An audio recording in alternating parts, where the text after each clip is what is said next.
Hey guys, welcome to the Big Talk with Austin, your monthly movie news podcast, sometimes video game news, a lot of pop culture type of news going around on here. I'm your host, Austin, joined by your co-host Carson Moore. Welcome.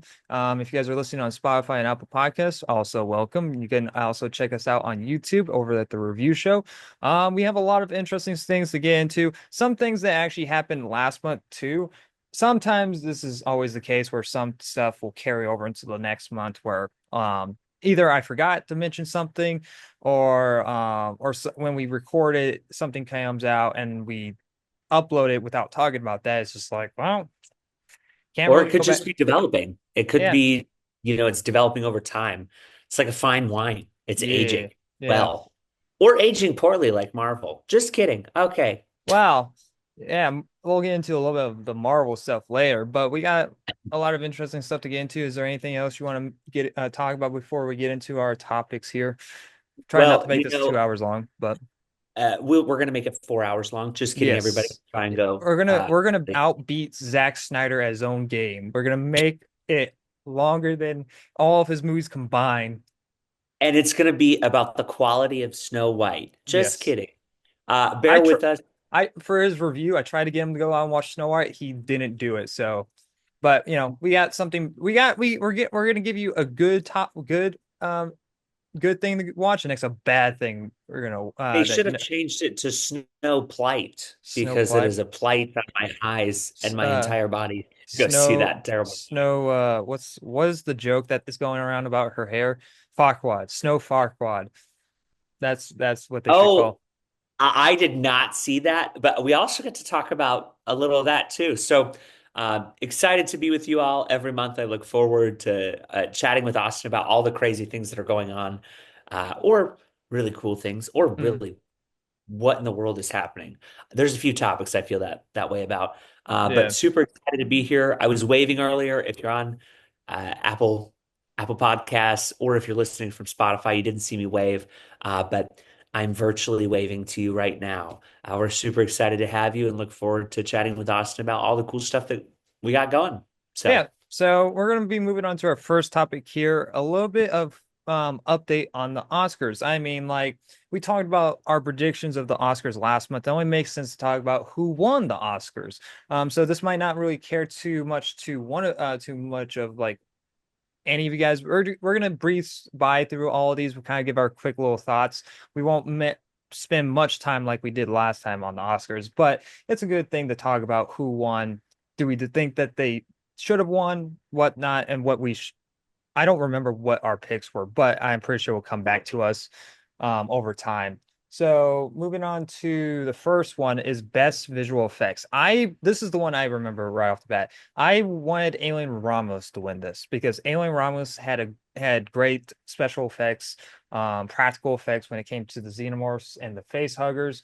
But of course, it went to Dune, which makes sense. I was like, all right, not yeah, surprising. not Not surprising. surprising. Great But movie. that's kind of insulting to Alien and also kind of insulting to Dune because that's the only thing that really Dune kind of wins. Well, I mean, Dune wins this and next they win another one we'll get into, but it's just like it's such a joke.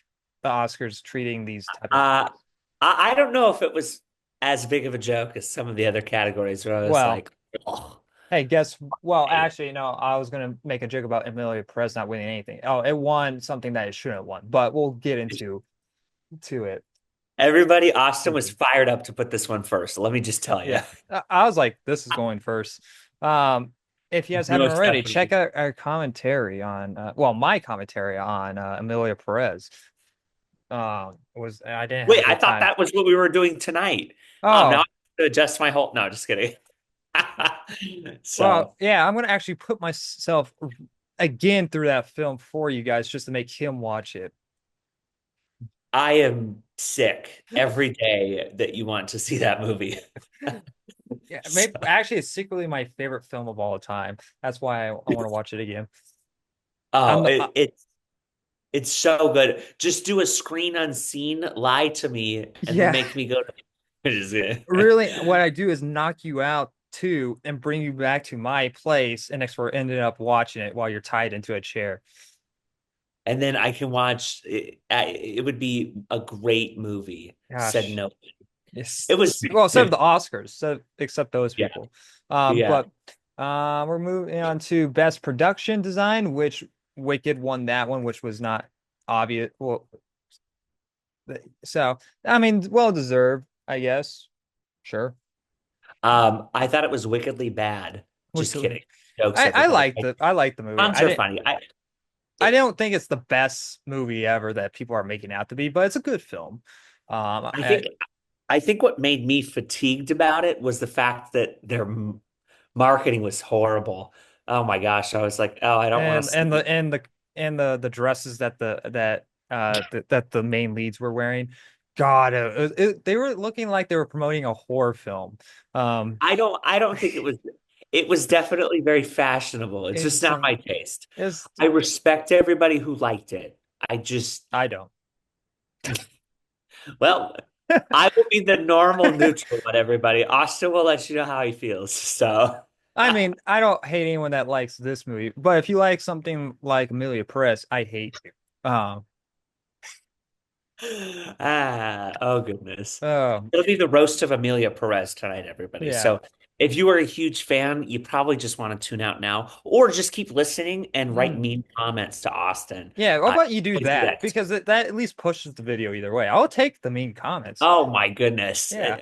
We're not about pushing videos. We just like giving facts. Oh. Although sometimes Austin allows more opinions of facts.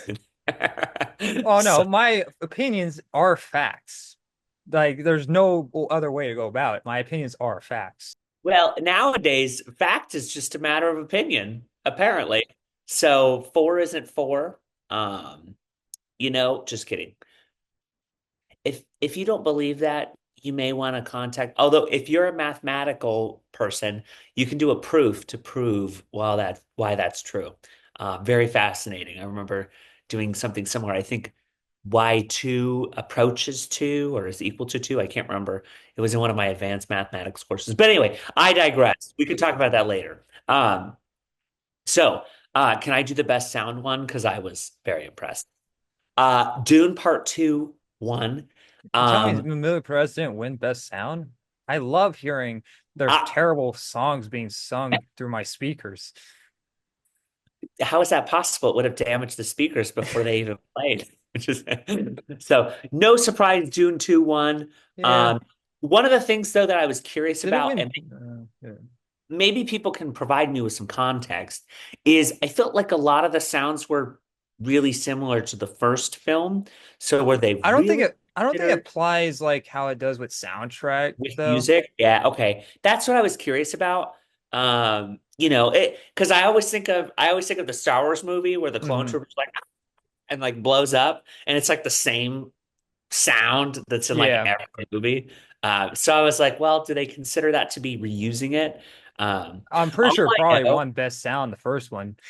It's like, I would yeah, I would not be I would not be surprised. I'm surprised A Quiet Place didn't win Best Sound. Let me tell you. A Quiet Place. I'm just kidding. It was a What? joke. Oh, Get I it? was Quiet like, Place sound. Ha ha. Okay, everybody. fun. I'm in a fun mood, so you're gonna enjoy this episode. And next, so after that, we got best editing. I don't know how best editing gets nominated for anything. It's like I don't know how someone's like they cut great right there. I Yeah. like they were about to have sex and they cut away from it. That was great. Like I Was don't that know. specific to Honora? I'm gonna be honest, Yeah, everybody. I didn't see it, but they I probably I thought it was edited the whole okay. movie. They should have just went like this, trim the whole thing, and click delete. Best editing I've ever Yeah, seen in. best. My problem around with Nora is how it tries to normalize sex workers, which I don't have a problem. Well, let me Oh, rephrase. I do remember this. This is where they roasted her for her speech about sex workers. Yeah, Okay, everybody, I'm tracking. Um, yeah, I don't. like I I get people don't have the best. Sorry, my cat's on nicotine, I guess. I don't know. the cat doesn't like Honora either. That's No, basically. she doesn't either. But I get, people don't have a lot of options of job choices, and sometimes that's either because of where they are living or that's just because of how they ended up. But to normalize it, that's a whole entire different thing. It's just like to be like, oh, don't worry about it. You're doing great. Keep getting in that bed. I don't know. Well, I think that's a because this is obviously a very touchy topic, everybody, and so it's difficult because I think there's a perspective of some people that choose to do it. There's some that are in that work, whatever for whatever reason. I think what they were trying to do was bring awareness to the industry itself and like humanize. I don't want to say that they're not humans, but I think they were trying to make this emotional level connection, and that's what this film was trying to achieve. Didn't see it, don't know what it is, but just watched her speech, and I It didn't really remember. work for me. Yeah. Yeah, I think that that's what they were trying to do. Did they achieve that? I'm not quite certain that they did based on the reception and response.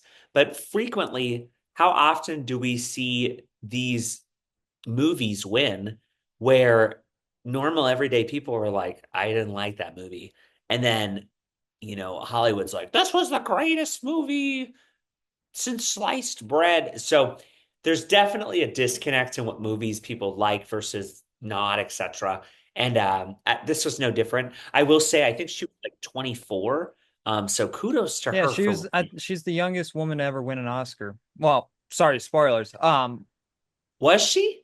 Yeah, Oh, I missed that. Um, Kudos to her. yeah. Good for her.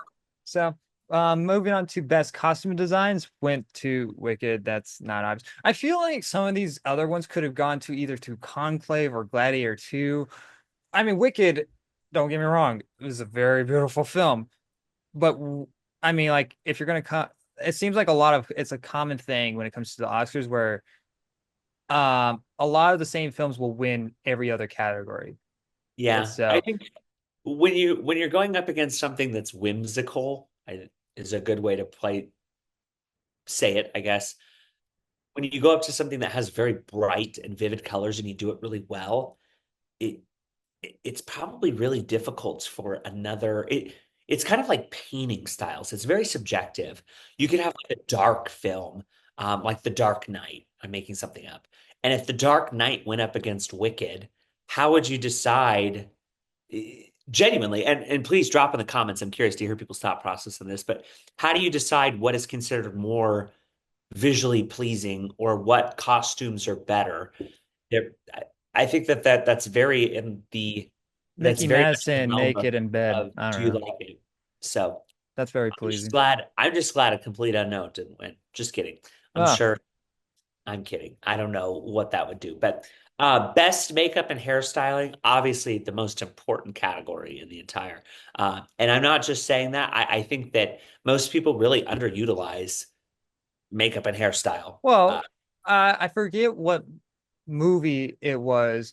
There's plenty of movies or shows I will watch where they're meant to play like a younger, like, like the actor that they pick is close to the age but not really that, but it doesn't look exactly the age, and they just decide to not throw makeup on the person, and it's Yeah. like, yeah, you're this old or this age, and it's like, clearly not. This person still looks pretty young or pretty old.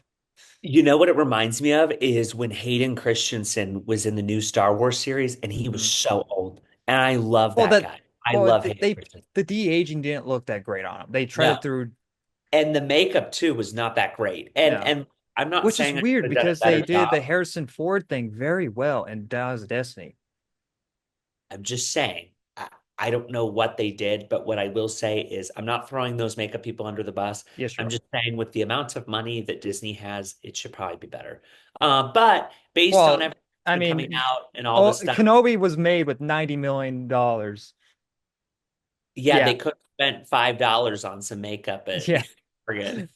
So that show needed a lot more money. But Yeah. yeah, so the winner of best makeup and best hairstyle goes to The Substance, Substance.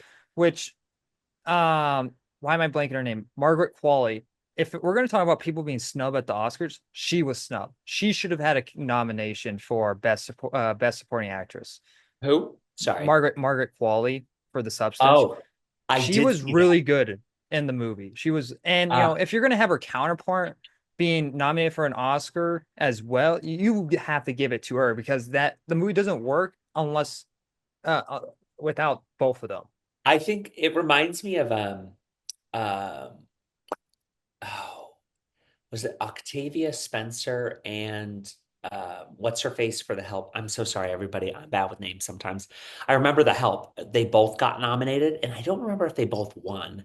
But those are the types of things where some casts standalone performance, they do great, but Hmm. then sometimes they get an equally great co-star who that's Well, amazing. they also, And but they're just playing make the the whole same exact character too. That's the thing. Like, so in the substance, they're the same exact character. So it's like it only makes sense to nominate the other person as well. yeah. Because like there's Although people like Zoe Zondada, she should not have been nominated at all. She was really, no, I did not think she was that good in Amelia Perez. I'm not trying to throw my hate under the butt of, that much for Amelia Perez, but she was not that good in that movie. So, yeah. but Uh, moving on to best original score, that goes to the Brutalist. I don't remember the Brutalist even having a score, so I don't even know what that's being nominated Uh, for. on a side note, it was best performance by an actress in a leading role. I use The Help as an example. Viola Davis got nominated. She did not win. And Hmm. then best performance by an actress in a supporting role. Both Jessica Chastain and Octavia Spencer both got nominated, and Octavia Spencer won. Hmm. Rightfully so. She is excellent in that movie, and I know that came out. Oh, and we lost him. He's gone. Uh, hello. Yes, Oh, there you are. We lost yeah. you. Can you hear me? Yeah, no. You lost me. No, Yeah. it's okay. I was just giving some background, but Okay. best original score, The Brutalist ended up winning. Um, Mm. Uh, I, the movie's okay, you know, and it's but I don't remember the score. That's the thing. I don't remember the score at all. I, we'll get to that in a second because I don't Yeah. want to spoil it. But Best original song goes to Elma to Amelia Perez. I think Elma is also the song where she is where Zoe Zondaya is singing in that dining hall room while Amelia Perez is giving a speech, which is the one of the worst songs in the fucking movie. You're telling me that's the one that oh won? gosh, God, it's it's just so it was so moving. I just oh yeah. it made me move off my couch and turn off my TV. That's how moved I It was was by. so moving that a lot of people did not watch it. They're like, you know what? We're tired of this woke garbage. We're gonna go over here and not watch Snow White either. We're I gonna didn't go even watch, I don't know. there's a lot of movies, and I'll just be honest so that people don't think I just, that we're ragging on. There have been a lot of movies that have not been very good. Oh, So you see, the thing is, I was excited for this year, and that first beginning of this year has not been putting out great movies. no, I can't think of anything that I've been like, Like wow, I really nothing like this. has been that. Like The I've best one given I saw was things, Captain America. I yeah. think, like, genuinely, Uh, that's saying something. So Well, I mean, I gave out a couple movies like a B minus and a B plus, but last year, by this point, I had maybe like five movies giving out astounding grades to it because I'm like, wow, this is actually amazing. Nothing has blown me away this year, and so it's just I honestly think it has to do a lot with the writing. You think about the writer strike, actors, then you think about all the crazy things happening in the world. I don't think people have really focused on it. And I think people are just very far removed from going to see movies, which we'll get to that later.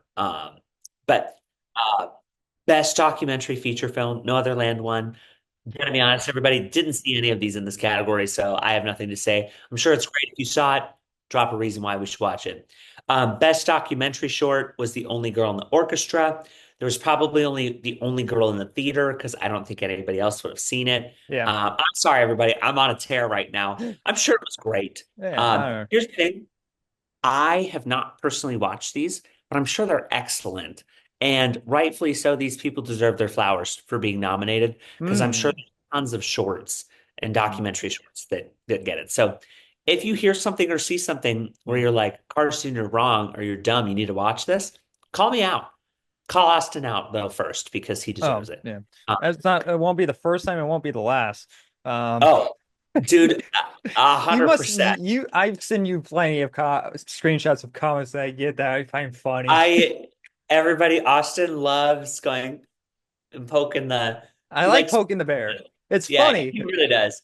Don't get him I started on don't Zack mean half the things Snyder. I say when I joke, but I do mean the things I don't like. So, um, Yes, you're very clear in those. I'm sure nobody has ever noticed that in any of no. the none of them. Hmm. But best animated feature film, Flow Go, ended up that winning. makes Uh, sense. I kind of wanted the Wild Robot to win because I really yeah, like that movie a lot. I I agree. I didn't see Flow, but I heard really good things about it. I think it's on Netflix or HBO Max.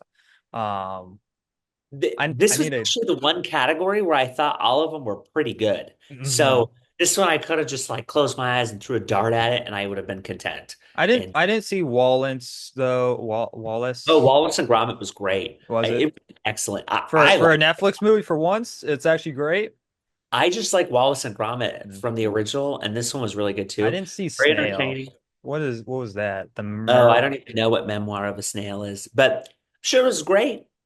Um, yeah, this was a category where I was like, man, don't care who wins. I'm sure they'll pick the right one. For a Next we sec. have Best Animated Short Film, Hmm.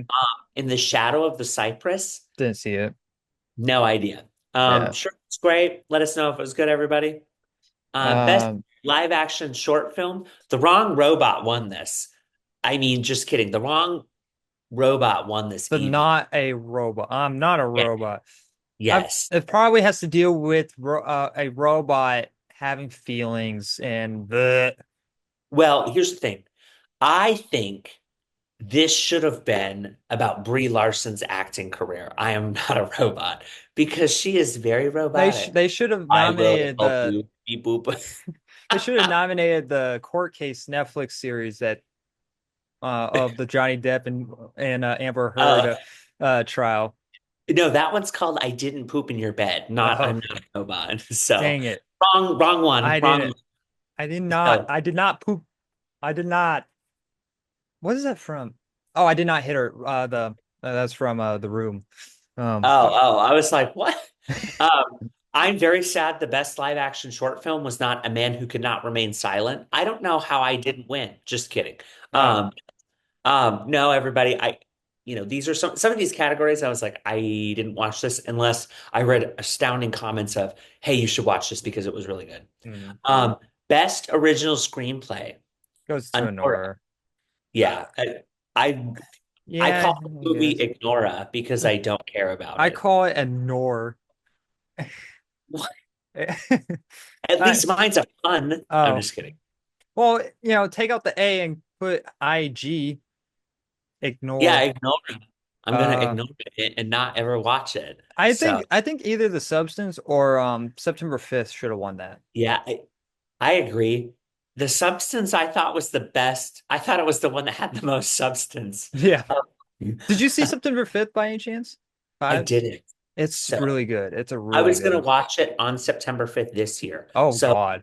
Uh message me back in a few months and I'll let you know. oh, So, okay. Yeah, sounds good. It's best adapted screenplay was Conclave.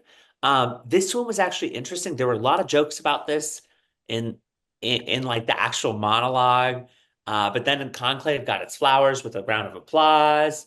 Ralph the Fiennes, way that the see the thing is I this always movie get. doesn't I think the movie looks great and there's elements in the movie I like, but the overall arcing story contradicts itself when it ends because the ending at, where I don't know if I should really spoil it, No, but it hasn't been that long. eh, but okay, okay. Well, there's a character throughout the whole entire film. You have characters getting shamed for doing things, and so it's like, oh well, you can't become the Pope. But then you have this one character, and this one character's be like, oh, you're the holy greatness. You should be the Pope. And next we learn something. It's like, wait, hold on. If this if these can't be the Pope, then why should you be the Pope? Especially if you have certain things. It's definitely the Spider-Man where they're like pointing at each other. Yeah. You're the Pope. No, you the Pope. I'm just kidding. Um, yeah, I wasn't a fan of the film. I'll just be honest with you. But I do like Stanley Tucci, Yeah, and I really like. A lot of hardcore Catholics would be upset about this movie. I don't know. I didn't really hear any controversy from Uh, Catholics. I, But they probably don't even care about this movie. They were probably more worried about the real Pope who oh, had been probably. having health issues. So um, I'm sure this was on the back of their mind. Yeah. But best international film, I'm still here. No, you're I not. wasn't because I'm not here to watch that one. So we're gonna move on. Yeah. Uh, best cinematography was The Brutalist. Yeah, I guess. I wasn't. I mean, at least it wasn't Amelia Perez. Yeah. Well, not that hard. I mean, I don't even, yeah, that's the thing about Mila Perez. It doesn't even know how to make a camera shot. There was one scene that gave me whiplash because they, for some reason, it was like just a normal. I'm going into my Amelia Perez rant again, but at once, like there was like it's just like a normal shot, and like they were just like it was just like a regular movie, and next for some reason it does a quick pan out of nowhere to a character starting singing, and I'm like, what the what? Oh, we're just in a musical? No, all of a sudden now, what the hell? So it's just like that movie cinematography sucks. I don't. I could just see you like watching a movie and then oh, and like somebody pops out. Yeah, like Uh, and what makes no me kidding. more upset that I did not see this movie at the end of before the end of last year because this movie would have been my worst movie of last year. This movie Wow, This movie that's upsets me that freaking much from down to the production design to the acting to the songs to the script. Like everything about this movie is awful. It's okay. I just want to point out though, for this year, you can have it come down to that movie and Snow White, and they can I would fight. rather watch Snow White over Amelia Perez because at least you have someone that can sing in Snow White. While Amelia Per She's great at singing. yeah, I don't care what anybody says about Rachel Zegler.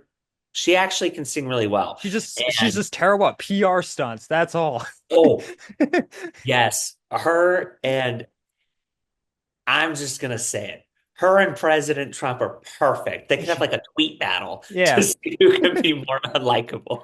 Or I'm Oh. sorry, Truth Social X, whatever you want to call them. Sky, I Sky would watch a Blue, 60 Blue minute Sky. live event of them just talking to one another to see how well that goes. Oh, oh my goodness, that would be terrible. And we can throw in Elon Musk Yeah. and Bill And next we Mayer could throw Gal and Gadot Joe singing Rogan. in there. She's just awkwardly singing in the background.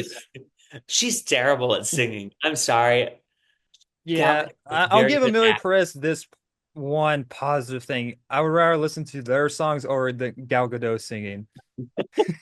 There you go. You leap over that low bar, Amelia Perez. Good job.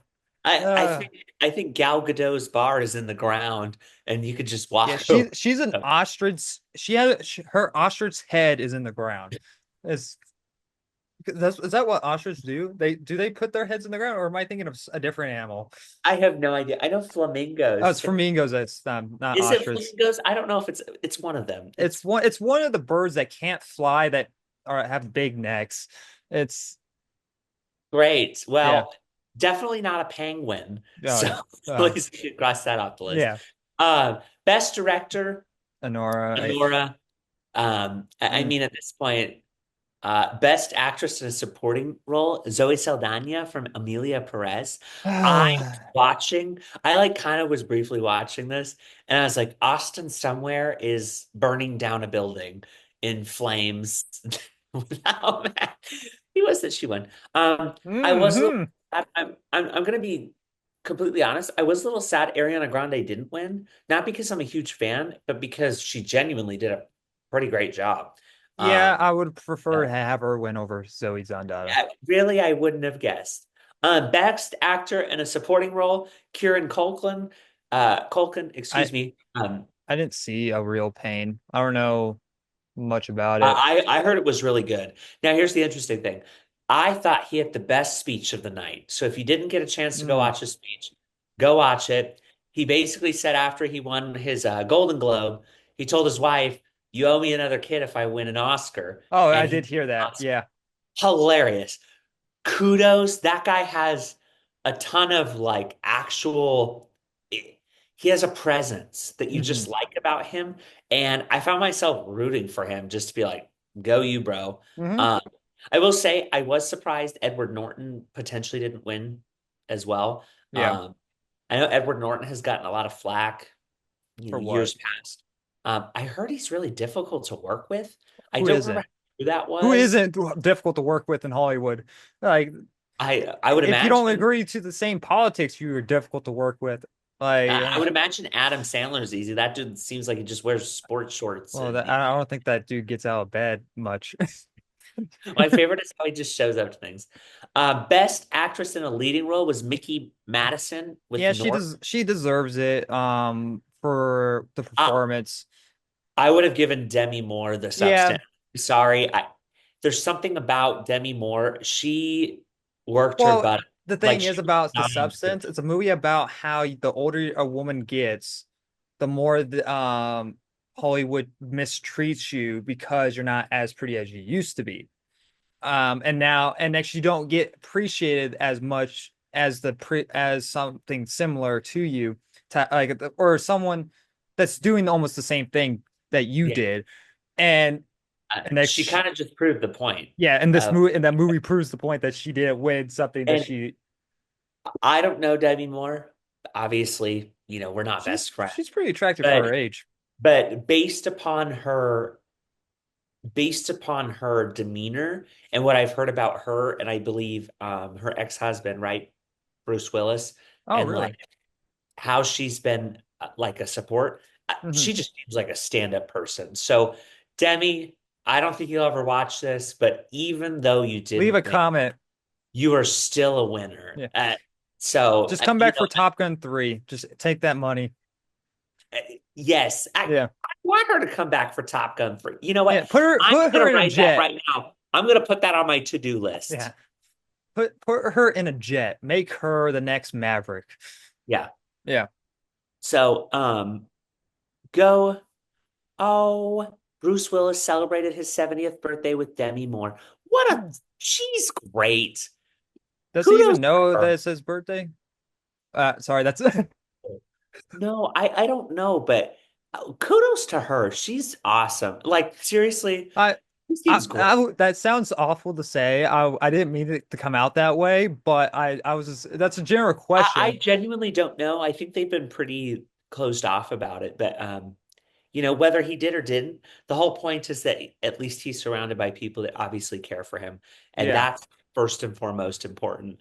Because Die Hard movies, I mean, I grew up on those, and I love They Bruce should Willis.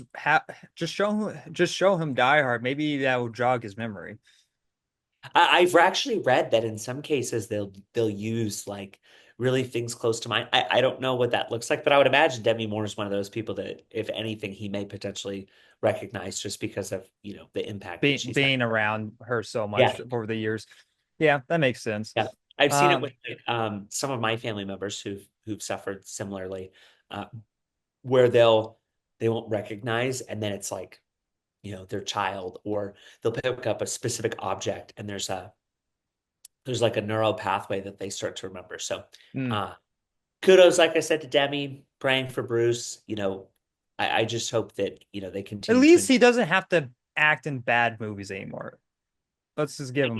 I guess that's if you're trying to make positive lights, Mhm. I guess that could be something that you could. I will say though, none of the Die Hard movies are bad. They're all great. They're I'm talking about the latest films that he's been in. Oh yeah, I would. Uh, But then again, though, a lot of films as of late have not been good. yeah. I So, don't blame Bruce for that. I think it's Hollywood. Best well, actor yeah. in a leading role, Aaron Adrian Brody. Brody, which had the worst speech of the night. Like his I, I, speech was just awful. yeah, he's an So interesting. it came off. I don't know if he meant it that way, but it came off so immigrant. Yeah, what's the word? Arrogant. Arrogant. That's what I don't know. I think I added that. I think I combined that word with immigrant for some reason, and I came with immigrant. And so, but yeah, I will say, I thought Coleman Domingo could have won too. Sing Sing, I didn't see it. I didn't personally enjoy Sebastian it. Stan and The Princess was pretty good as well. Yeah, there were a lot of really, really good. This is another Performers. one where I'm like, yeah, just throw it out there. I wouldn't be mad at any of them winning. I like Coleman Domingo. I think Coleman Domingo is going to be in a lot more, and I think your seeing that excellence that he brings to the table. So um, kudos to all of those in that category. Congrats to Adrian. And then last, but certainly not least, Best the Best Picture. Picture winner, Oh wow, the so shocker. Amelia Perez. I'm just kidding. Um, uh, it was that if the controversy about the main lead didn't start coming out around this time of like the voting poll coming in, it could have won. It could have won. It was probably winning until those controversies came Uh, out. I was shocked. I'm sorry. Dune 2 was better than most of those movies. Or Yeah, The Substance. Either way, I would have picked those two over it anything. should have been Uh, either Dune 2 or Complete Unknown. I knew yeah, Dune 2 wasn't gonna win. I hate how if sequel. like well it's not well or it's either a sequel or a straight up like that's a movie that does not follow the idol what's the word I'm trying to ideology is that the word? Ideology. Yeah, like if it doesn't follow the bounds of what the Oscars see as like, oh, this is cinema, it's like you're not gonna win because Dune 2 won the pity trophies. It's like, oh, here's best sound, oh, here's best visuals. There you go. Yeah. Now go off in your corner over there. And it's like, I what think the usually sequels don't win well, not any. yeah. They just don't. I think the But only sequel but I Dune, think the first something. Dune didn't win best pictures either. It won Well, the yeah, same thing. It won sound and visuals. yeah. I'm not surprised. Did I think Lord of the Rings won? I don't. Uh, Well, that was based off a book. That's a little different. Well, I I know, but that that's well, still Dune is also based off a book too. So that won kind a of. remarkable 17 Academy Awards. Uh, But I mean, unless it's a really, really artsy sci-fi film, it's not going to win Best Picture. Like it has to be straight up artsy to change the world to win Best Picture. That's the only way oh. that something like that would win. It won Best Picture, Best Director, Best Adapted Screenplay, Best Art Direction, Best Costume Design, Best Film Editing, Best Makeup, Best Original Score, Best Original Song, Best Sound Mixing, Best Visual Effects. It's like just give it to every single category. I mean, that Lord of the Rings Return of the Kings movie, Return of the King, excuse me, was excellent. I mean, I still go back and watch that. People are like, "Oh, Lord of the Rings is so boring." First off, you have zero class if you don't like that movie. Secondly, you have horrible taste if you think it's bad. And third, I if don't you go think back they're and bad. watch it and still don't like it, I just highly question. I just Um, I just don't care about the main lead that much. oh, Or Aragorn? no, Arag- Frodo. Oh, dude played it Well, excellently. yeah, he played the Oh, whiny actually, little would have been brat great. pretty excellently. Yeah. Yeah, I mean, he was supposed to be an annoying, small, little petulant thing that was being heavily He doesn't influenced. go through a character arc. In what way? He doesn't he like the his whole entire journey was to bring the ring to the volcano and throw it in. But he couldn't even do that. You had to have freaking Gollum bite off his finger to have the ring go off into. But the character arc was that this is where I'm going to slightly disagree with you. I He get he was, was corrupt. I get it, but yes, he's being corrupted by a ring. And it's basically saying that we can't make the decision by ourselves. Like we will he constantly didn't make the choose. decision at all. Well, technically he did. He was walking away from it and was not going to throw the ring into the fire. So this was indicative that because you have to remember Tolkien was heavily influenced and influencing people like C.S. Lewis. So some people would argue and say that this is reflective of like a scriptural standpoint. I'm Mm. not disagreeing, agreeing. What I'm saying is that we constantly make bad decisions. And Yeah. so it was saying that he wasn't going to make the decision himself. So what ended up happening was Smeagol in his corruption, who was corrupted, obviously majorly, so much so that like you see him decrepit and everything, his corruption superseded the other corruption, which ended up leading to the destruction of the ring. And Sam, Wise Gamgee, obviously was the the good character that was trying to like encourage and persuade him to do the right thing and trying to I very fascinating. But it's like it's like the Horcrux and Deathly Hollows. If you don't have to wear the necklace, then why would you do it? The argument is that we can't I would think is that we can't do stuff alone. We're not supposed to shoulder burdens by ourselves. Samwise Gamgee, I think, is one of the best characters in the entirety of those films.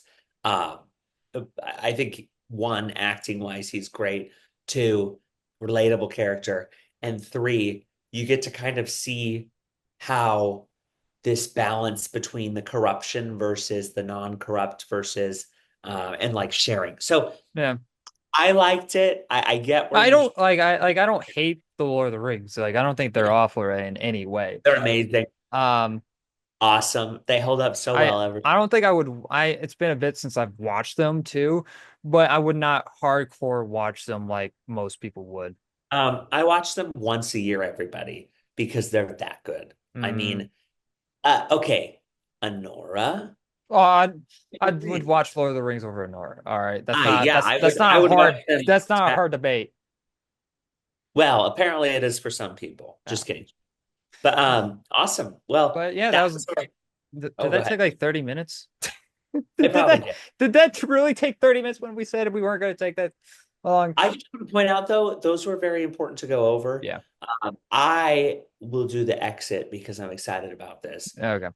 Don't But it, let don't us know your guys' thoughts in the comment section below of what you thought should won, or are you guys happy about what win? If you're upset that Amelia Perez only won songs good, you should be upset. That movie sucks. Go cry in a corner and never speak again. go Uh, s- go sing cry in a corner. yeah.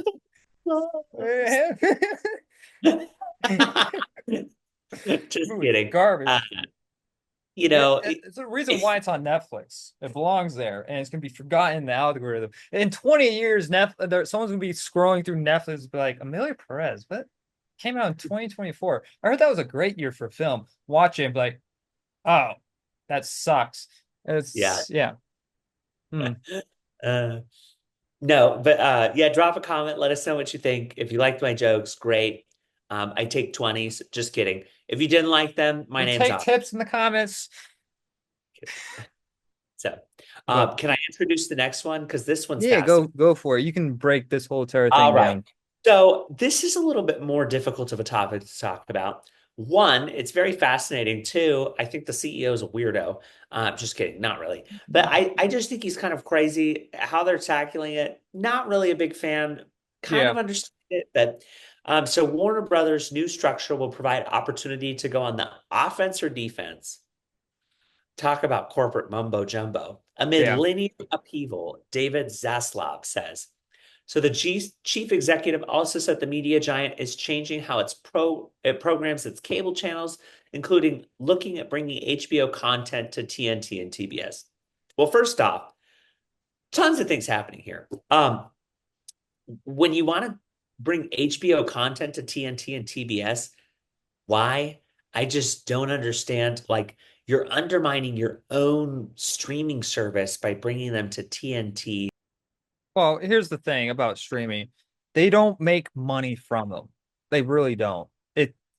It took 10 years for Netflix to become profitable, and it took Disney Plus 5 years to become profitable, and that's just because that's Disney. And so now imagine that being like, Peacock or Paramount. Well, Paramount, yeah.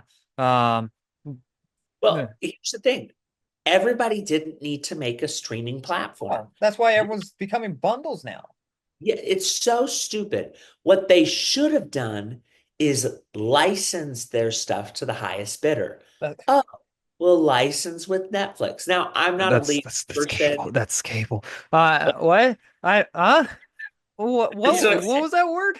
But here's the thing. The basically the article goes on to talk about how ad revenue's fallen.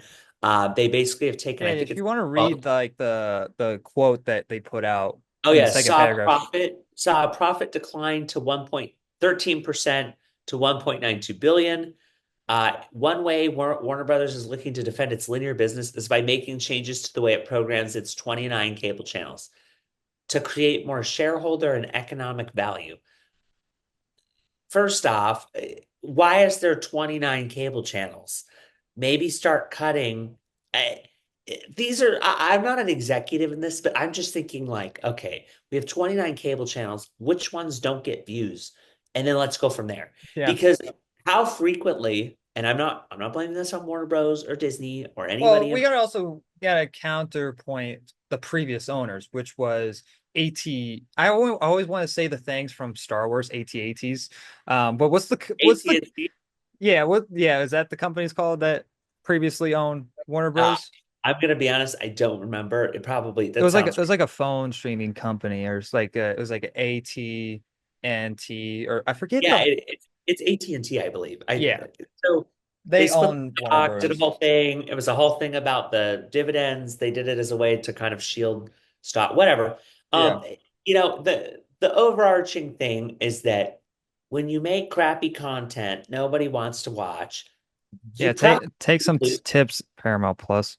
I am No, they're uh, just gonna make another season of Halo. Netflix probably since it's all or on Netflix now. Well, and here's the thing that I don't understand is you when you take a popular fandom, and this is why it's confusing because HBO has some great stuff. Let me when you take something that people love and you make it trash, Halo, Paramount Plus, you're gonna lose money. And you piss people off, first off. You lose money because nobody wants to watch it. And then on top of all of that, You don't you even have promote like the stuff that you do want to make. it is the Like most bizarre thing ever. I just saw a movie called The Day That the Earth Blew Up, a Looney Tunes movie. It was so good. That was a really good movie. But see, the thing is, Warner Bros. Wasn't going to promote it or like release it. So Ketchup, the ketchup company or distributor, whoever Heinz? no, it's called Ketchup. The company's called like Ketchup or something. I Oh, forget I what the thought you meant like Heinz ketchup. I was like, no, what? no, that's what their production company is called, like Ketchup Production or whatever. They came in and offered to release the movie, but the thing is, they didn't promote the movie besides with one trailer. And so the movie's, I think, made like maybe $10 million at the box office, and it had a budget of 15 million. With the good marketing for this movie, it would have made its money back because it's also hand drawn animation, which looked really good.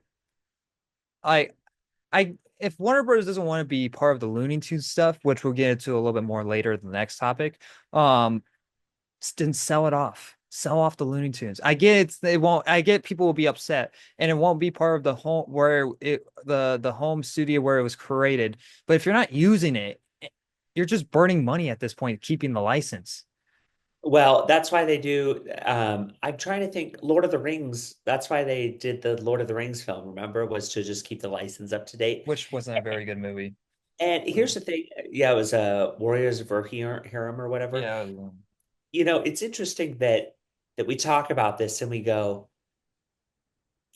they make remakes that nobody wants to see, Unless and it's How to Train and the then they Dragon. bury the stuff that could actually be good. Yeah. And it blows my mind because it's like, what executive somewhere is going, well, we have all these great films that we could make, or we could make something new. We could either make Let's Rise of do, Skywalker or Duels of the Fates. Let's go with Rise of Skywalkers. oh, Great idea, actually, Kathleen.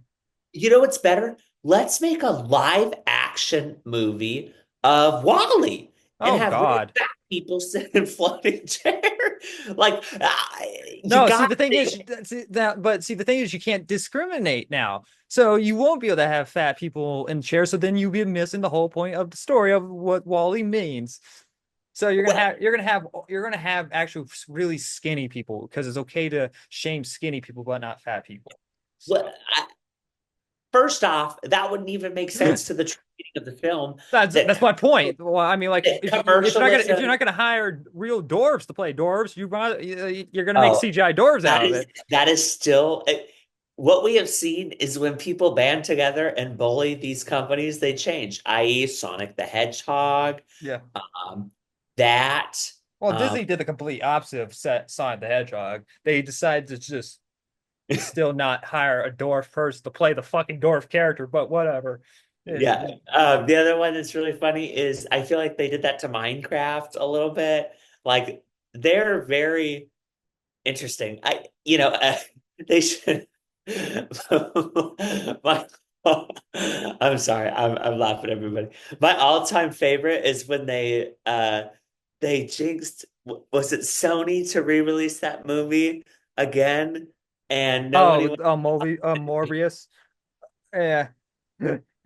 Ah! I don't know. I don't know if they really. I think they were. I actually no. I wouldn't be shocked if they were releasing it to be serious. Like, oh, people were talking about this online. We should re-release That's it. what they thought. They re-released it because it was getting a bunch of hype, and then nobody saw it. I mean, you know how I just got to congratulate everybody. Way to troll these things We should because, do that with Snow White. oh my goodness, they should re-release it in 6 months. That way, Rachel Zegler can be paid more times for every time it streams. Yeah, I deserve to get paid for I being in should. the I yellow should. dress. I should get paid to look terrible in that hairstyle. Um, yes, you should, Rachel. Yes, you should. I need to be paid to be in the princess dress in the movie that I knew was going to be about a princess. Snow White originally wasn't even a princess. She was just a random person that the queen didn't like because she had a purer heart than her. Oh, so, I'm sorry. Did I spoil the original movie for you? My bad. It's Um, only been out since 1928. So no, mm, I'm just kidding. yeah. I Uh, can't remember the year. but the positive thing about Warner Bros. Is that it has seen an upcline since 5 years ago. Like if you look at their stock prices, I mean, a lot of people say the stock market's down at the moment, but if you just look up Warner But there's Bros. but there's more to a story about the stock that you could artificially inflate a stock and think that it's going to be great. Yeah, Um, what I will like say is that Warner Bros. Needs to get their head out of their butts and figure out that the best way to make money is to make good content. yeah. And now here's the thing. I think we have upcoming. Like you look at the past year, they're they've gone up. Like their stock, each stock has cost like them $11. So that's good. Well, and he said he added that gaming business, which took 350 million in write-offs. Woof. Oh yeah, they're the That's reason why basically the one, that's Warner one Bros. that's Yeah. basically one terrible Star Wars film like The Acolyte. Just kidding. And it's expected to turn a profit in 2025, which will focus on Harry Potter, Game of Thrones, Mortal Kombat, DC Oh franchises. yeah, isn't there a Game of Thrones game coming out? Yeah, I do remember seeing that. Is Here's the that a thing. mobile game though? I have no idea.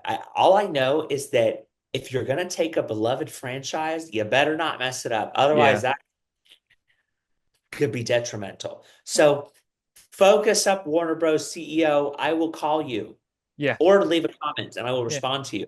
Yeah, please. Yeah. Yeah. Well, and the thing is about the gaming side, um, the gaming industry as a whole right now is a mess. Like the gaming industry is at a still of like growing. Like nothing has changed for a while now. So the gaming industry they're struggling. I think they're on a strike too. I think like actors in the gaming industry are on strike or something. I forget who is on strike and what, but and I'm going to so be on strike here pretty soon and not do videos. No, I'm yeah. just kidding. Oh no.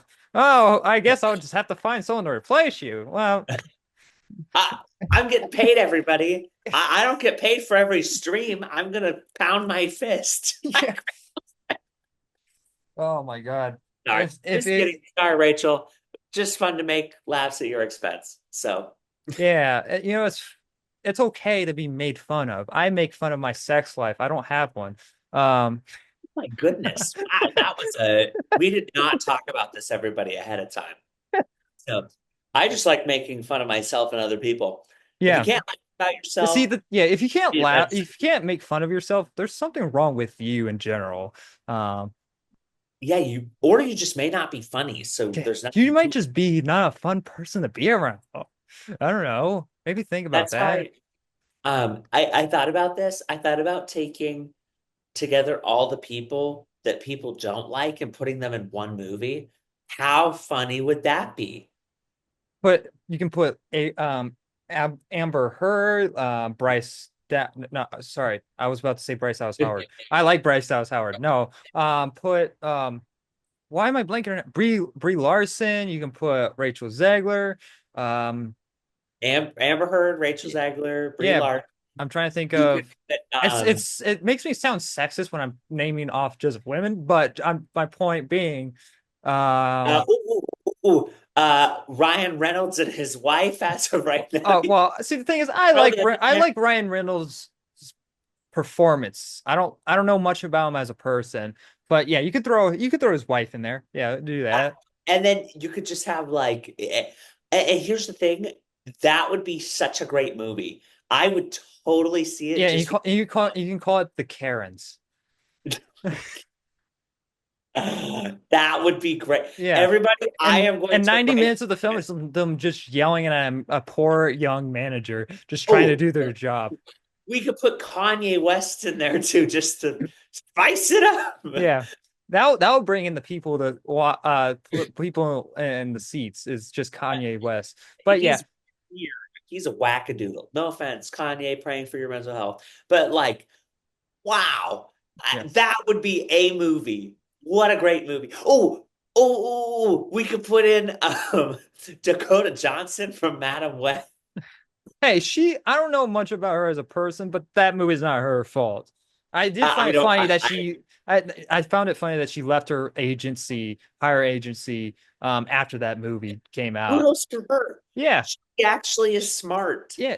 It, She I'm has a not. movie coming out with Chris Evans and Pedro Pascal. I don't know if you know about this. It's like almost like like a love triangle romance film between the That sounds very much her speed. So she went from Jamie Dornan to now she's with Pedro Pascal and and Chris. Chris Evans. Hey, that sounds like a fun movie. I don't know. Like I Pedro, just, how often do you get to say you're dating Captain America? yeah, Just, and Mr. Fantastic in the same movie. yeah. But we haven't seen him yet. So Oh, I don't want to brand him Mr. Fantastic. but he probably can stretch more than Chris Evans in bed. Who knows? Oh my God. Everybody, I didn't clear these jokes ahead of time. Austin it's going unhinged. He's been impacted by Honora too much, obviously. So, Yeah, oh, this video is gonna be like 3 hours long. We need to move it on a tiny bit. okay. But yeah, so Warner Bros. Hasn't been doing the best things in the world, but they have been seeing increase from their decisions in some degree. They still have a long way to go because like it could have been bad if they released that Batgirl movie that everyone wanted them to release, and it's like, why would you want them to release that? That was not being good. So, I think they should just buy all the crappy shows from Disney and just become a joke streaming service. but So I like Max. instead, you can change it from HBO to Hobo, Hobo, and HBO know Plus. that it's where all the shows that don't have homes come to live. So then they can put Acolyte on there. So then I don't have to worry about it on Disney Plus. Yeah. Exactly. I'm very sorry if that was an insensitive joke. Obviously, home not a it's not a joke, but what I'm meaning is that half the time we see things get canceled and they get picked up by another random streaming service, and you're like, what happened? So, drop a comment. Let us know if we made any mean jokes. That was all Austin's fault. I did I made it nothing. mostly to myself. I don't know. Yeah, yeah. Make fun of yourself. We all laugh, and then I'll Yeah. make fun of myself, and we'll laugh, and we'll just call it a day. Yeah. But the next one's from Vulture. Vulture actually is very interesting, by the way. Meep meep. Me. That you remember that one Looney Tunes movie? Coyote and what is the how do you say that Versus name? Versus Acme. Acme. The Yeah, same. you remember how that was not going to come out? Well, there's in talks with the movie Ketchup, the movie production Ketchup. We've been Um, talking with the compliment, yeah. everybody. They're kind of thinking about maybe like buying the rights of the film from Warner Bros. Because Warner Bros. Did put up the rights for the film, but no one has went out and bought it. But they're the first studio or production to be like, hey, we'll since we believe in these Looney Tunes movies, we'll release them for you. I think they're also talking about buying Looney Tunes as a whole from them in general, which that would be a big thing for like the company Ketchup, I guess. I don't know. I just want to say if Ketchup was smart, they would hire Zack Snyder to then do a Oh, Zack Snyder film cut of Coyote I hate versus the Wile E. Coyote versus Roadrunner. And then it would, instead of going meep meep, it would just be meep meep meep because he'd make it, and it's a to third as translate long Martha. or half as long. God. So Well, uh, no, see, the I thing knew is, you'd like that every one. hour you hear meh, meh, meh, and next the movie's over. I Um, no, I agree. I yeah. think it's excellent. So I just point out it's I very think, good. well, I see the thing from everything I've been hearing about this movie, I've heard that it's really good. It's just that Warner Bros. Doesn't believe in it, which is, I mean, if they're willing to cancel a Wonder Woman game, I'm not shocked that they were willing to not put this movie out. Um, but yeah, I don't know. I don't really. I see the thing is I haven't seen the movie, so I don't really know much else to say on it. But if it's a really good, if word of mouth is true about it being a really good movie, hell, give it to the production company Catch Up and have them release it. Just make sure that you promote it so then people know it's out in theaters. Um, but I don't know. What do you think about that? Here's the thing. Anytime somebody wants to buy the rights of a movie and do it justice, let them have it. The only one I could say don't do that to is Sony and Spider-Man. Just kidding, not going to bring that up. Um, oh, everybody, it's so easy to push buttons. Um, I think what they should do is they should do this movie, buy the rights to it, never make any physical media copies, and God then dang it.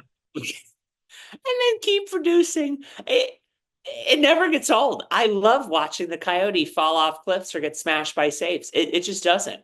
It's like that timeless, you can do it a zillion times and it would be good every time. So I'm in full support. I love Looney Tunes. I love Wile E. Coyote. I love Roadrunner. I love Tweety Bird. Anything that you can put in that kind of era of cartoons. You know, Tom and Jerry needs to get removed or renewed for even more stuff. I know we're Tom and talking. Jerry movie was terrible. I know that was sad, but TV show is goated.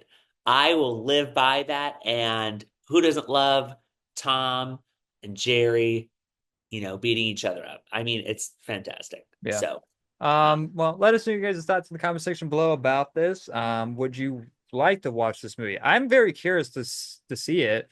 But yeah, well, the whole situation with Warner Bros. Is a mess at the moment, and sometimes to survive, you have to make the hard decisions, and giving the Looney Tunes rights away might be the right decision and you might not agree with. Who knows? I don't know. But moving on to other rights being taken away, Amazon. They didn't lose any rights, but they actually gained rights. They bought the rights of the James Bond no, franchise I hate Amazon. from the Broccoli family. And you know what's funny? I don't know if this article has the quote, but there was a quote saying of like when they were trying to buy it from who's the head of Amazon? What's his name? Evil Jeff Oh, Bezos. Jeff Bezos. He is I believe it's from him. He's like saying he like is to like one evil. of his like producers or something on those lines of like it doesn't matter the cost, get rid of her, in quoting the Broccoli family and the Broccoli and all of them. And so and it's like that's funny. It's like yeah, they bought here's the thing. Let me see if I can find the price tag. They bought the franchise for where is it? Why am I where's it's gonna take me a second to find it. But they bought the franchise for a lot of money. I think it was like $8 billion. Really? Yeah, is Was it it that not? much money? Is it not in this article?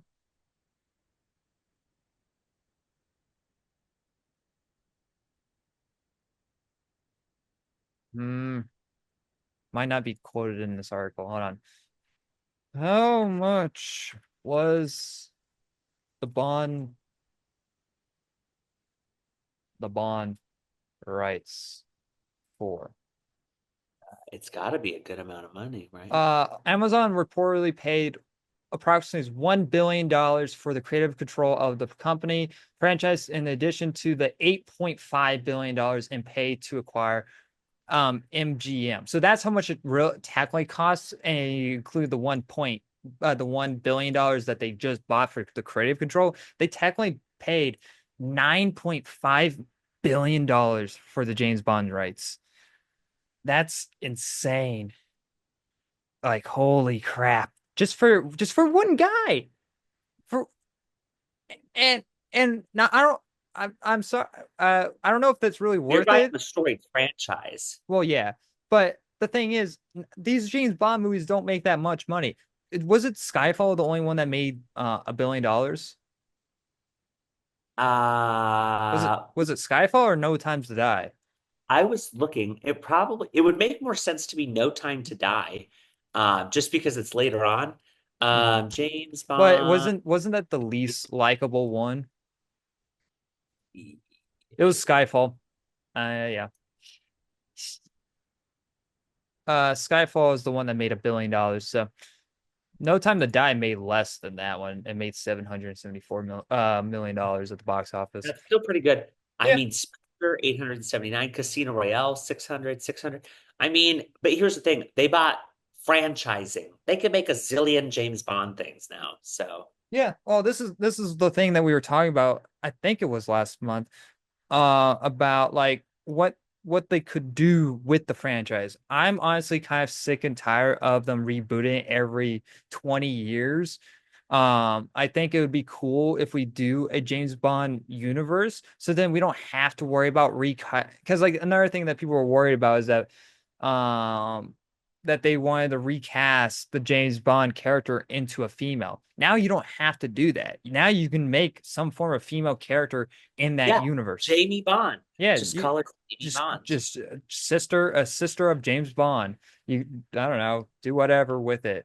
And this could be cool. Like this could be like a spy universe. That would be really cool. I'm very curious to see, because Amazon, they have some good television. They have some good movies. Um, I forget. Did they do that Brad Pitt? Didn't they do Air, or was that Apple? I think they did Wasn't Air. that I think they might have did Air. Hold on. Because I might have got confused with when I did my Air review. Um good that question? was Apple's another one that needs to figure It out was their story. Amazon. They did Air. Which that was a really good movie with Matt Damon and Ben Affleck as the director. They did a great job in that. So, like, if they bring more quality like that, and I know that you're a big fan of the Lord of the Rings show on Amazon. I'm Ah, I mean, here's the thing. Everybody's like, it sucks. It's entertaining. They threw money at it. It looks very visually pleasing. You like it, you like it. You don't like it, you don't like it. Um, it's better than Halo. They threw money at that and it still did not look great. I don't care what anybody says. So, um, I don't know. Yeah, it's kind of weird how I gave it Amazon. I gave it a 6 out of 10, 7 out of 10. It's weird that how Amazon can do a Lord of the Rings show and Warner Bros. Can't when they have the rights, unless Warner Bros. Is licensing out the rights. I didn't really think about that. So, but yeah, I mean, what's your thoughts on this? Like, are you looking forward to what they could do, or does this kind of or do you see this as like another Star Wars situation of like, well, they could really So here's the fuck it thing. up?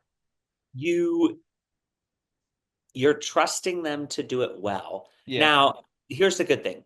Most of the time when a company spends billions of dollars on something, they don't intend to produce something sucky so they lose money. at least the first Now, one, like Star Wars. yes, here's the thing. Star Wars for Disney was more than just Star Wars. I mean, you're thinking licensing, branding, toys, Yeah, park experience, all the different things. I mean,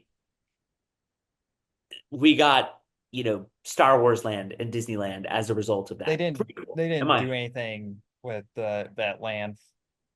I think it's cool. I think it's It's great. probably It's no, it's great. probably cool to walk around, but like what you could do with the rides, they did bare minimum. Oh yeah, they could have spent more money. I agree. They could actually make a whole entire park They just probably yeah, for yeah, they could Jenny. pro that would be Like, cool. yeah, like you're gonna role play as a clone during your entire time. Like, I would pay for that, Yeah. you know. But well, actually, they tried to do that with that weird Star Cruiser, Yeah, that didn't go well. But the the thing is twenty that thousand but dollars or whatever. No yeah, thanks. it Um, was like very like they spent so much money on it, but then it was somehow the most cheapest experience that you could ever get. It was like it looked even worse than what they did with the park. It's hey kids, here's a lightsaber and hit it at that target, but and you it's won't five keep that. thousand You won't dollars. wait for per ticket. $5,000 per ticket. Well, it's not. They changed it into an office from what I heard, but it was like an office space now. But 1 second. I was asking my friend what that ride experience hmm, was. Anyway, I'm asking a friend because I was curious and I couldn't remember. Uh, so anyway, super fascinating. But Disney is just crazy because they bought it and went and like crushed the fandom. I'm hoping Amazon goes, hey, this was a big score. We need to do it well. And if we don't do it well, we're gonna peeve off a bunch of person. You know, I'm just saying. if they don't do it well, they're gonna have to go back to just being a company that ships stuff to you. But Yeah. it's like because $9.5 million, 9.5. That's not million, sorry, billion, Yeah. billion. That's a lot of freaking money, especially for Amazon. Uh-huh. It definitely That's is. like how much does Amazon make it on a yearly basis, or even Uh, or even like on a monthly basis? Probably zillions and zillions of dollars. No, I'm just kidding. Amazon probably makes like $12 million a second. Just kidding. No, it's nothing crazy. Amazon makes how much a day? Here, a day. Amazon, based on its 2023 annual revenue, 1.58 billion in sales each Okay, day. okay, well maybe they'll be fine. That's just sales. So, uh, Amazon averages $14,900 every second. Maybe yeah, And maybe they'll be fine. But it'll be good. They're just gonna be like, oh gosh, we're gonna make this terrible film. it'll be just a little bit of a rug burn for them if it comes out to be bad. It's like, ouch, ouch, that hurts. All right, we won't do that again. But yeah, so I don't know.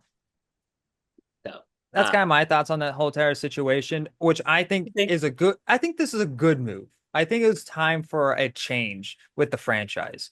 yes. Some people might disagree, which I think a majority of people might disagree. I think they're just probably scared because Amazon is an overall big corporation and they're thinking of like, oh, here's another Kathleen Kennedy. You know, it'd be funny if Kathleen Kennedy left Lucasfilm just to go over and control James Bond.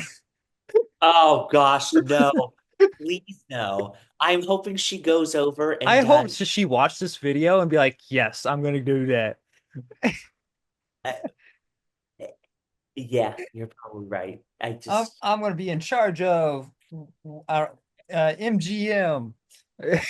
I think she should be hired to run Amazon itself. That would be excellent. They'd be perfect for each other. Two things I really don't like colliding. And You then, tell me that you don't use Amazon?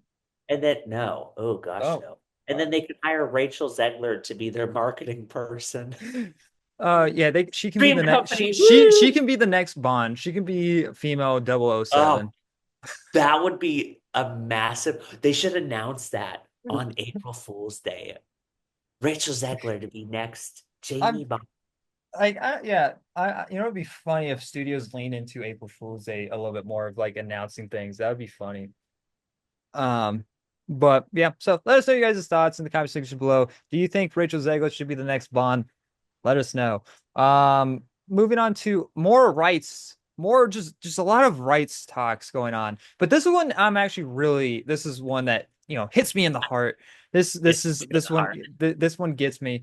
James Bourne, Jason Bourne. I was combining two The different name is names. Bourne. Jason Bourne. Yeah. Jason Bourne's franchise rights have gone up for bids. Now, this is an interesting thing. So, I don't know the reason why. Is it just because they haven't made a movie in a while, and that's the reason why they're just kind of losing the rights a tiny bit?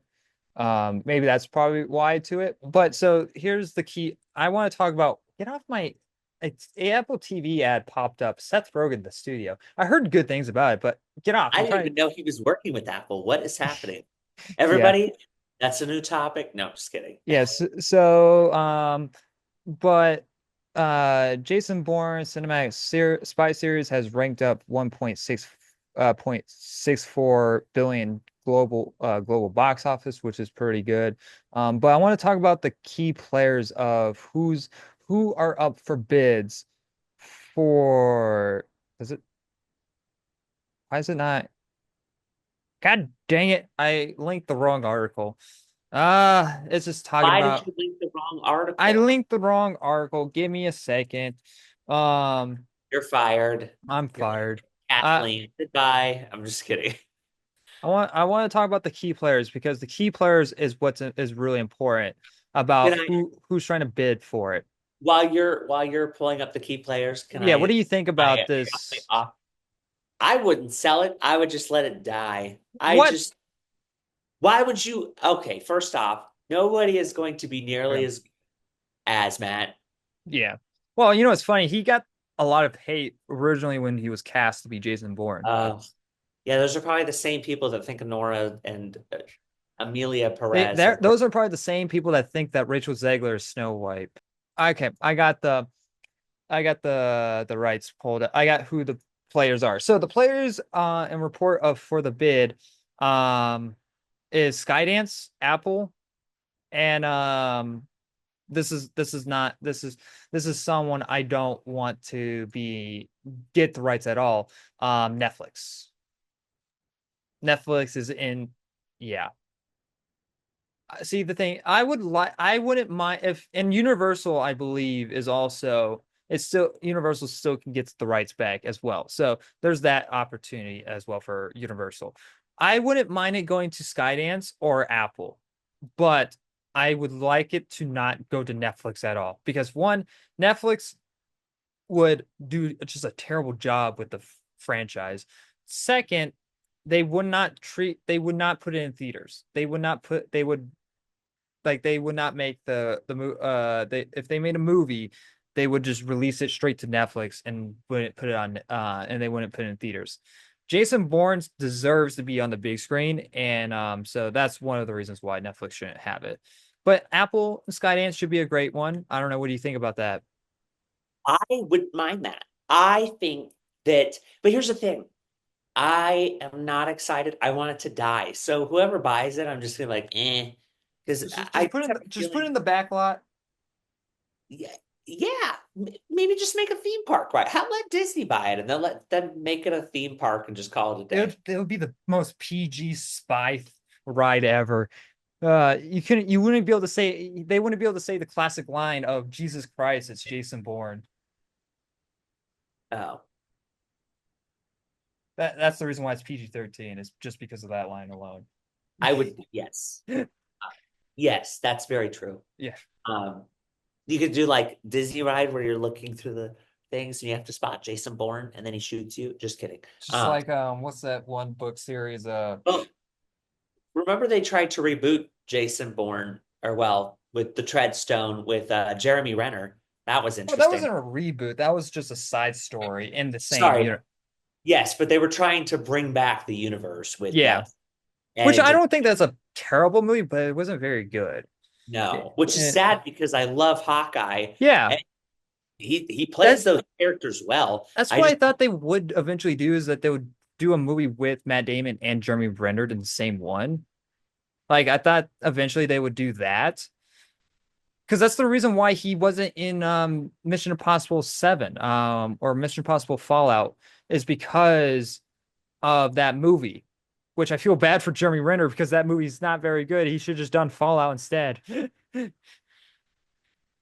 So, So I'm asking my friend because I'm telling you, I'm trying to figure out what that thing was. And I don't know why they're like, I don't know what you're talking about. I'm like, I'm trying to get you to remember this movie, and it's not clicking. So, everybody, I am actively working on it because I was going to come up with a great example, and apparently it's not working that well. Uh, yeah. but yeah, so who else do you think could own the rights to the Jason Bourne franchise and could do a good job? I hope Matt Damon buys them himself and then pulls a Tom Cruise works with a studio to make all of the movies, and he goes Jason Bourne crazy It and just comes up turned, you know, comes yeah, that would be, with that'd Jason. be cool if just give it to Skydance then, so then they can do a Jason Bourne and Mission Impossible crossover. Okay, that would be okay. I'm sorry, everybody's like, "Oh, crossover is stupid." That would be excellent. They can get James Bond from Amazon and the spy film where they're shooting all the people from the Fast and Furious movie and kill them all. Yeah, I'm surprised that Jason Bourne didn't show up in the Fast and Furious movies at this point. Yeah. So No, I'm surprised Fast and Furious and Jurassic Park hasn't collabed. stop. I don't want Holy that to crap. happen.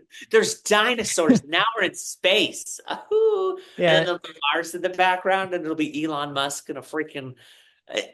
I am surprised. What do you mean? How is he up in Mars when his ships keep exploding?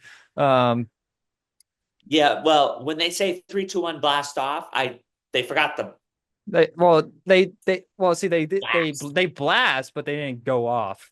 They went Yeah. off in a Well, different they did way. go off. Yeah. It's in a billion different directions. So So I don't know. I'm I just think glad that he's been hurt in I the. yeah, so I think if Skydance got the rights, they could do a lot of cool things, especially crossovers wise. Yeah, I Um, actually like Skydance, so I agree with you. So I'm trying to think of what else. Yeah, I don't know. It's just that I enjoy Jason Bourne a lot. Now, would you think they would reboot it, or yes, 100%. they would just simply just No reboot it? way. There's no way that they wouldn't. They either have to make a different agent or they can do the story again from a different perspective. I mean, they're buying Jason Bourne, They could so do it's a prequel. They could do a prequel about Jason Bourne before he lost his memory. eh. But then it wouldn't be Matt Damon. I mean, if they're gonna reboot it, it's not gonna be Matt Damon either They're way. like, this is Dat Mayman. Just get his son to play in it. I don't. Does he I have don't know what he kids? looks like. Hey, if he looks like Matt Damon and can act, nepotism, put Yeah, that kid in the movie. it'd probably Just, be better than Will Smith's son. oh gosh. Oh, poor Jaden. Hey, that kid's weird. I'm just gonna His say, rap career, his not going well for him. you know what movie was really great? Karate Kid. I'm just kidding. I just want to see your face. Um, I hope he doesn't make a cameo in that Karate Kid movie because I think, I think Will Smith is producing that movie too. I think he's producing it. yeah. That Gosh, please no. But also, yeah, let us know your guys' yeah. thoughts. We're getting to the best part, everybody. Uh, All right. yeah, let us know your guys' thoughts in the comment section below about Jason Bourne.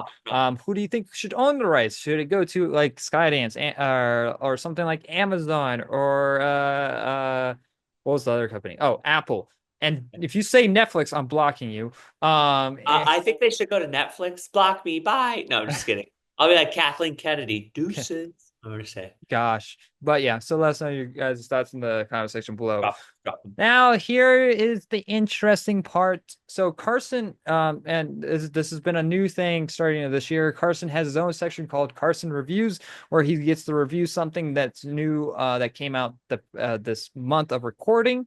He has two new things to talk about. One's a show, and next one's a movie, which we'll do a spoiler review for. We'll get into the reason why. So I'll let him do the show, and because I also want to chime in onto this movie that he's going to talk about. So, Okay. but You want to start with the movie? We can no, start with. no, no, no, Let's because start with the movie. uh, I want to save it for last. I Oh, want to save it. I want to save the goodness no. for Okay, last. fine. I'll do the Yeah. TV show first. Well, first off, everybody, I am always very excited for this segment. Even though I tried to get basically coaxed into going to see Snow White and the Seven, whatever those things were. I did not go and see that because I thought it was stupid. Um, Rachel, you can sing really well. I just didn't want to see your film. I don't like the original, and I I don't don't like you. I even it's not even about liking her versus not liking her. It just did not look good. And they reshot it, remember, and did all those weird things. And no thanks, not interested. Good luck. Also, I just want Disney to lose money because they drive me crazy and ruin a bunch of stuff. So, with that being said, rather than go see that terrible, terrible movie, we're going to be talking about two Netflix things today. The first one is going to be The Residence. It is a TV show. Now, it has Uzo Aduba, I think is how I want to say her name. It has Kylie Minogue, Giancarlo Esposito. It has Molly Griggs, Randall Park. I love Randall Park. He's great. Um, it's great. It's a TV miniseries, and I would give it about an 8 or an 8.5 out of 10. I would have given it a higher score. Um, Basically because I feel like the episodes are a little bit What's the show long, about? drawn out. So, great question. It's basically a Knives Out meets Detective Poirot meets Agatha Christie meets, You can read the description of the show if you want. You can. oh, okay. Okay, fine. I'll read that. But I was trying not to spoil anything, but I'll No, read. you'd be fine. You can All be right. very vague. Good. So this is the storyline. 132 rooms, 157 suspects, one dead body, one wildly eccentric detective, one disastrous state dinner. The residence is a screwball whodunit set in the upstairs, downstairs, and backstairs of the White House. Ooh, interesting. Is Trump And dead? Like, oh, oh, no. But basically, it's about an individual, I won't say which one, ends up dying. They call in an eccentric detective, and this detective has to figure out what happened. Now, mind you, it does feel very like Knives Out, Poirot, that kind of stuff. A lot of people were giving it like a lot of people were saying it's really good. As of right now, it sits at an 8.0 out of 10 on IMDb, which I think is a pretty apt description. Some of the criticisms that I saw was that it was too long, but I thought it was great. I laughed. I was very entertained. There's a lot of random crap in there that you're like, this is random, but it was so stupid that it was funny. Um, Giancarlo Esposito, I just really like. Now, mind you, obviously, he is a different character in this film than maybe he would normally be. But I very much liked him. I thought all the characters were great. The storyline was good.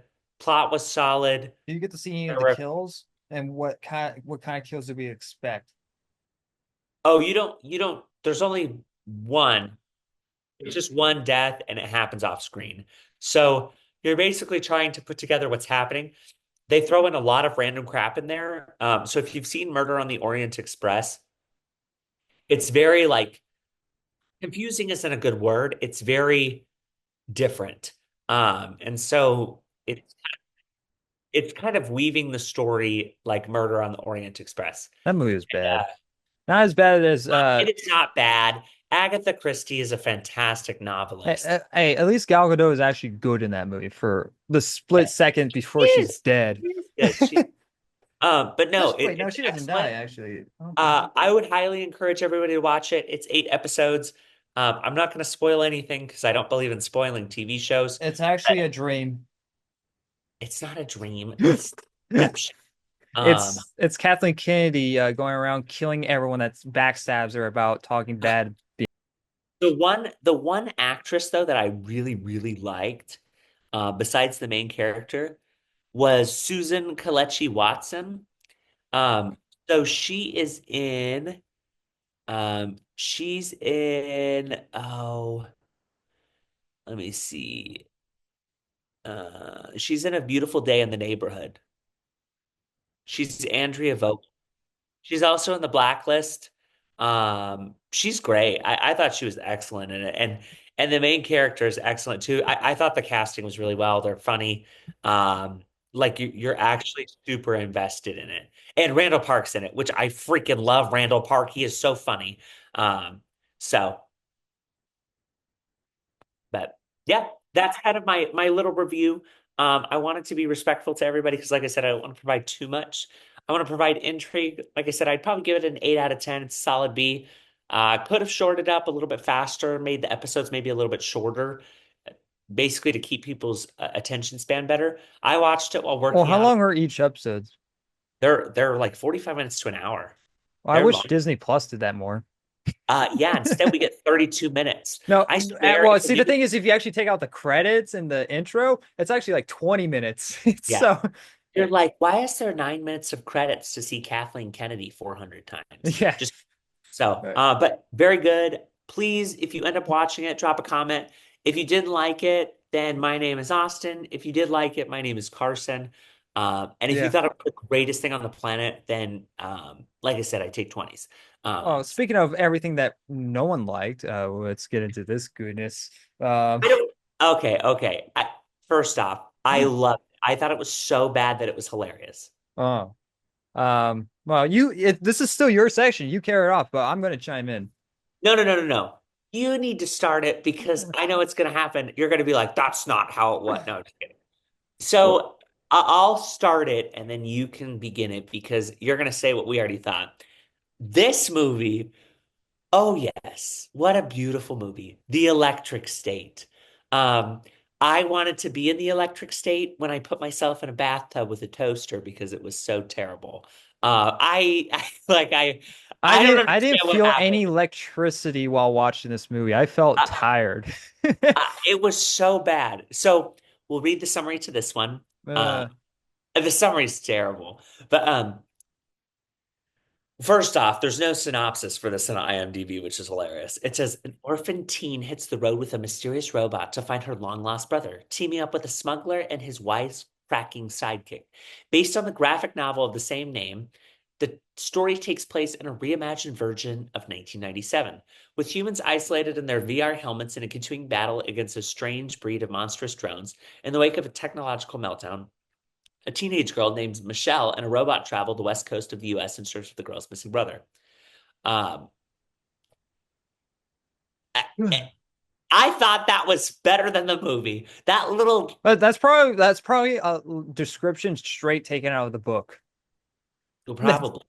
I, like like and I it's sad so because it's Chris Pratt. yeah. Why, Chris? Why?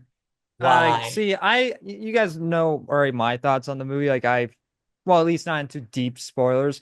I did a movie review on it. Pretty much a lot of people agreed with me, and I did do a commentary on it. And after a few days, it got taken down by Netflix. I am trying to rework it, trying to see if it can get back up, but Netflix is not allowing it. So, but the commentary will be eventually, hopefully, back up in the near future. But a lot of my issues with the movie is that nothing makes sense. Nothing No, the like plot was terrible. the I, only good thing about the movie is that George Costanza was in it for like 2 seconds, and I was happy for like two but seconds. was it even 2 seconds? I was like, you blinked and you would have missed it. Yeah. And so, but like so like you have this robot who comes upon on Billy Bobby Brown's front doorsteps and out and because and somehow she understands that this robot is saying like, hey, I'm your brother, but I'm stuck in this robot body. We need to go to this one place to free me. And so they end up going to this thing called the X zone, where they keep all these robots after this long war that they lost. And so they put the robots in this one place that basically gave them their own state. I'm like thinking of like, why would you not just decommission them? Why would you give them the option to be in prison? They And obviously haven't seen it makes Terminator. yeah. I'm- Well, and it's even more stupid. It's that they are surrounded by a brick wall, a concrete wall that most of the robots are huge, and they can just step over the goddamn freaking wall, like, and next to little tiny robots. And this is where it's even better. You know how Millie Bobby Brown meets Chris Pratt. There's this there's this cave system that it goes directly connected to the freaking prison. Oh, That and yes. you're telling me that none of these robots saw this cave system and It was decided. so funny. I saw that and I was like, okay, either the robots are morons, which obviously they're not, or like it's a huge flaw. And it's sad because it was Anthony Russo too, which Oh, was I like, didn't know that until after my review. I was like, oh, that's in. really? Well, no, I knew that the directors. I'm sorry, Anthony Mackie, who was playing the robot. I didn't know that, So it's but funny. This is my favorite review, and I just want to read part of it because it was funny. he, Big budget, big cast, little impact. With a cast of this caliber, the performances should have been a highlight, but instead they feel wasted on a script that doesn't give much to work with. Especially Millie Bobby Brown feels underwhelming. Her acting lacks the emotional weight needed to carry the story. The you have electric the biggest brain you've ever known. Like, gosh, it's Well, it's weird because so bad. did she come out of she's like not acting right now. Did she come out of retirement to make this movie? I mean, Well, the only thing that she's been doing for the past most of her acting career is Stranger Things. You don't have to be that very emotional in that show. All you got to do is eh. yeah. And so it's I don't get the hype behind Millie Bobby Brown, but and even her chemistry between Chris Pratt is weird. It's so weird. Like that first interaction doesn't really make sense. And she goes to Chris Pratt to figure out, hey, we need to go to this place, but then ends up backing out on that and starts backing into the tunnel. I'm like, why are you going to that tunnel? You don't know where that goes, What is but with it's you in because that that's where they need to go. It's just said it's so that's why they just have her backing up into that tunnel, so she already assumes that's the way to get into the zone. But I'm like, you don't know that. Why are you going in there? I feel like you're gonna bring up the tunnel over and over, and whenever you What's a get big sidetracked, flaw? like remember the tunnel in Yeah, yeah. Electric State? I'm just gonna bring it up like I do 355 or some of the other ones. Everybody write that down. That's one of my I honestly rather watch 355 over this. Or Oh, I don't disagree. I sat here and I was like, Chris Pratt, no, you made a terrible movie. like And then I and didn't the feel bad because villain's I'm great. plan makes no sense. The villain, like, and by the way, I hate I hate the design of these freaking helmets. They look like hair dryers or whistleblowers. They are so awful and ridiculously huge. I'm like, would anyone wear this? No, no one would wear this. Why would anyone want to wear this? This is ridiculous. And the logic behind it doesn't make any sense. One logic is like, you're in a VR world of like you can go to like Las Vegas or something, and next your other part of your brain is controlling a robot. And I'm like, why would you want to do that? Like, what good does that do? For one, that's not how that works. Two, okay, that sounds expensive when you could just go to Las Vegas for real for probably the same price of buying the headset and the robot. So I don't know why you would want to do that, but it's so stupid. But again, the villain's Great. plan is like, oh, this kid is the reason why we can win this war. How? Well, We're not gonna say how. this is this is John Connor. I'm Yeah. just kidding. Well, it's just like you have Short Round, who isn't short anymore, but I'm gonna call him Short Round because I don't remember how to say the actor's name. Yeah. But you have this doctor who is like he was like a gift from God to try to win this war. And so that's why we used him, and now we're using his brain to code things. And this is where it doesn't make any sense. So the doctor imports the brother's brain into a robot. And so the robot escapes, and the villain is chasing down the robot so then they could take the robot and pour him back into the brother. And I'm like, that's not how coding works. It's not like his brain left his body and where you needed him to continue your work. The body is still there. The brain is still there. It's just a copy of him out there because they make it a whole big ordeal that he couldn't continue his production. Like he Yeah. couldn't continue his plans without the robot for some reason. And I'm like, this doesn't make any sense. This is stupid. And um NX for some freaking reason,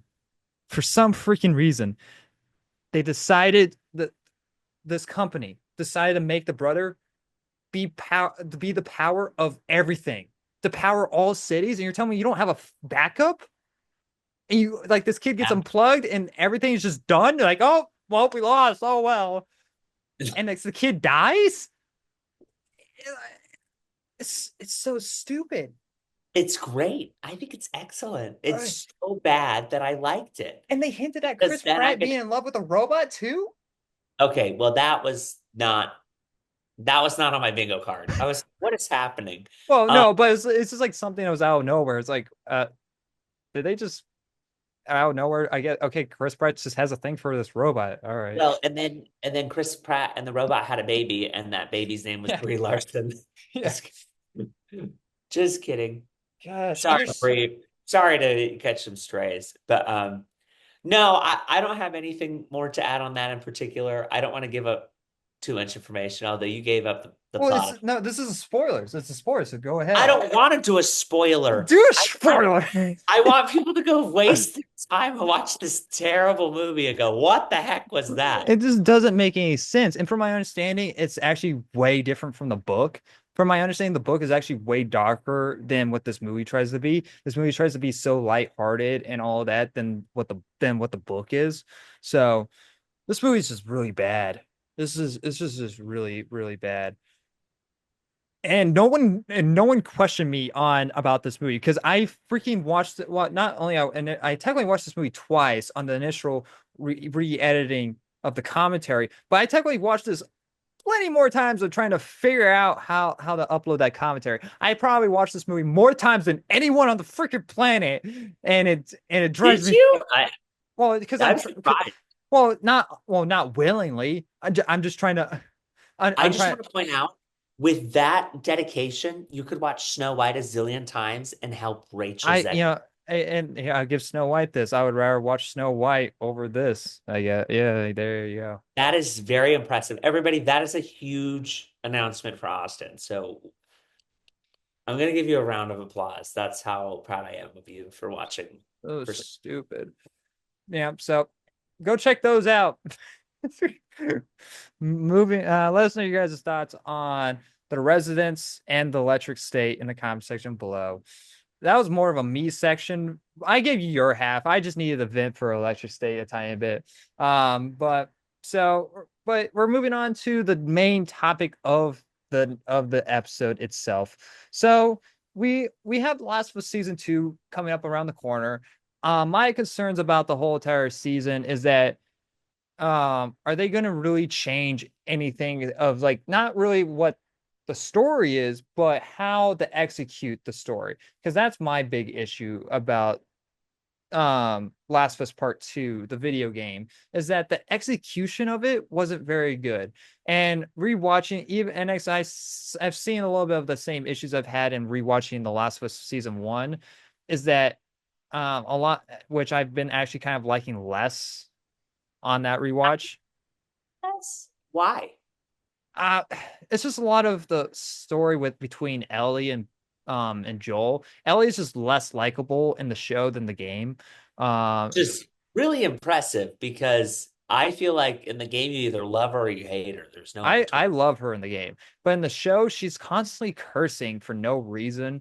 And she's so annoying and she just eh, and in the first season there's no zombies. It's just walk talk, and the world doesn't feel that like in danger. It's like, why is there apocalypse going on? It seems like you guys are doing pretty well on your own, just walking around in this world and not being attacked by any zombies or anything like that. So that's kind of my big issue with season 1. So hopefully in season 2 they improve that from the show side. But from the game side, there's a lot of executions that I've had. But this article from Variety, which he has a talk from with Neil Druckmann. And I'm trying to find the exact quote from him, but where it Here, said, I'm gonna see if I can pull it up. uh, Honestly, we could technically do. We a can few.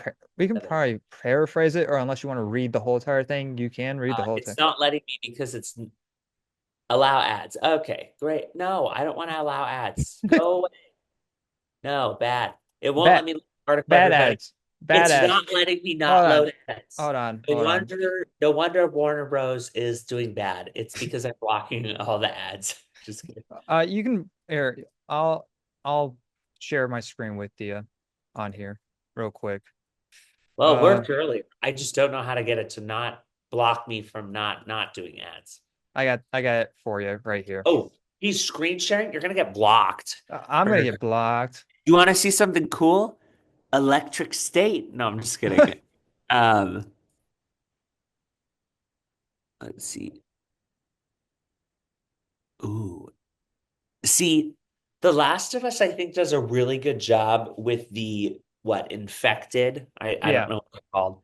That I'm telling you, I was impressed. Well, So no, like the costumes and everything for the show was great. Like, but they don't utilize them at all. That's my problem. But yeah, if you want to, you read, I'll follow along, and next I'll scroll down along with you, and we can break it piece by piece. let's see. Uh, Start from this was from Variety. yeah. Let's see, Variety. What's up? Well, I have it pulled up right here in front of you. Well, I know, but I was still trying to zoom in because it's not letting me zoom in. Oh, well, maybe Da-da-da-da-da. maybe this helps. Does that help?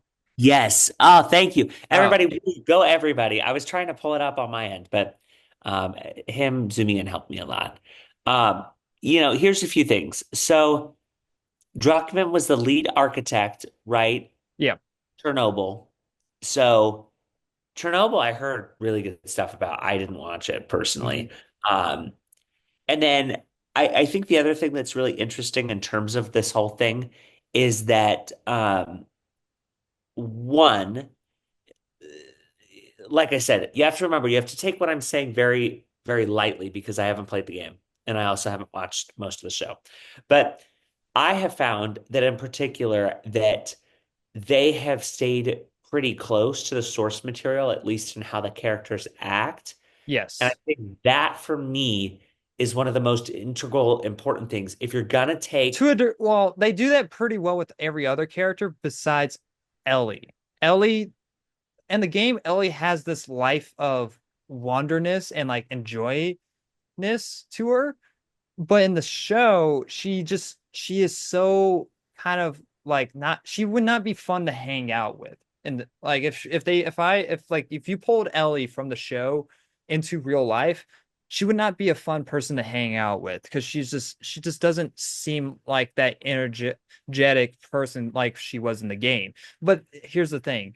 I think the reason why they did that is because Ellie in the second game is much more brutal and dark in the first in that second game than comparable in the first game.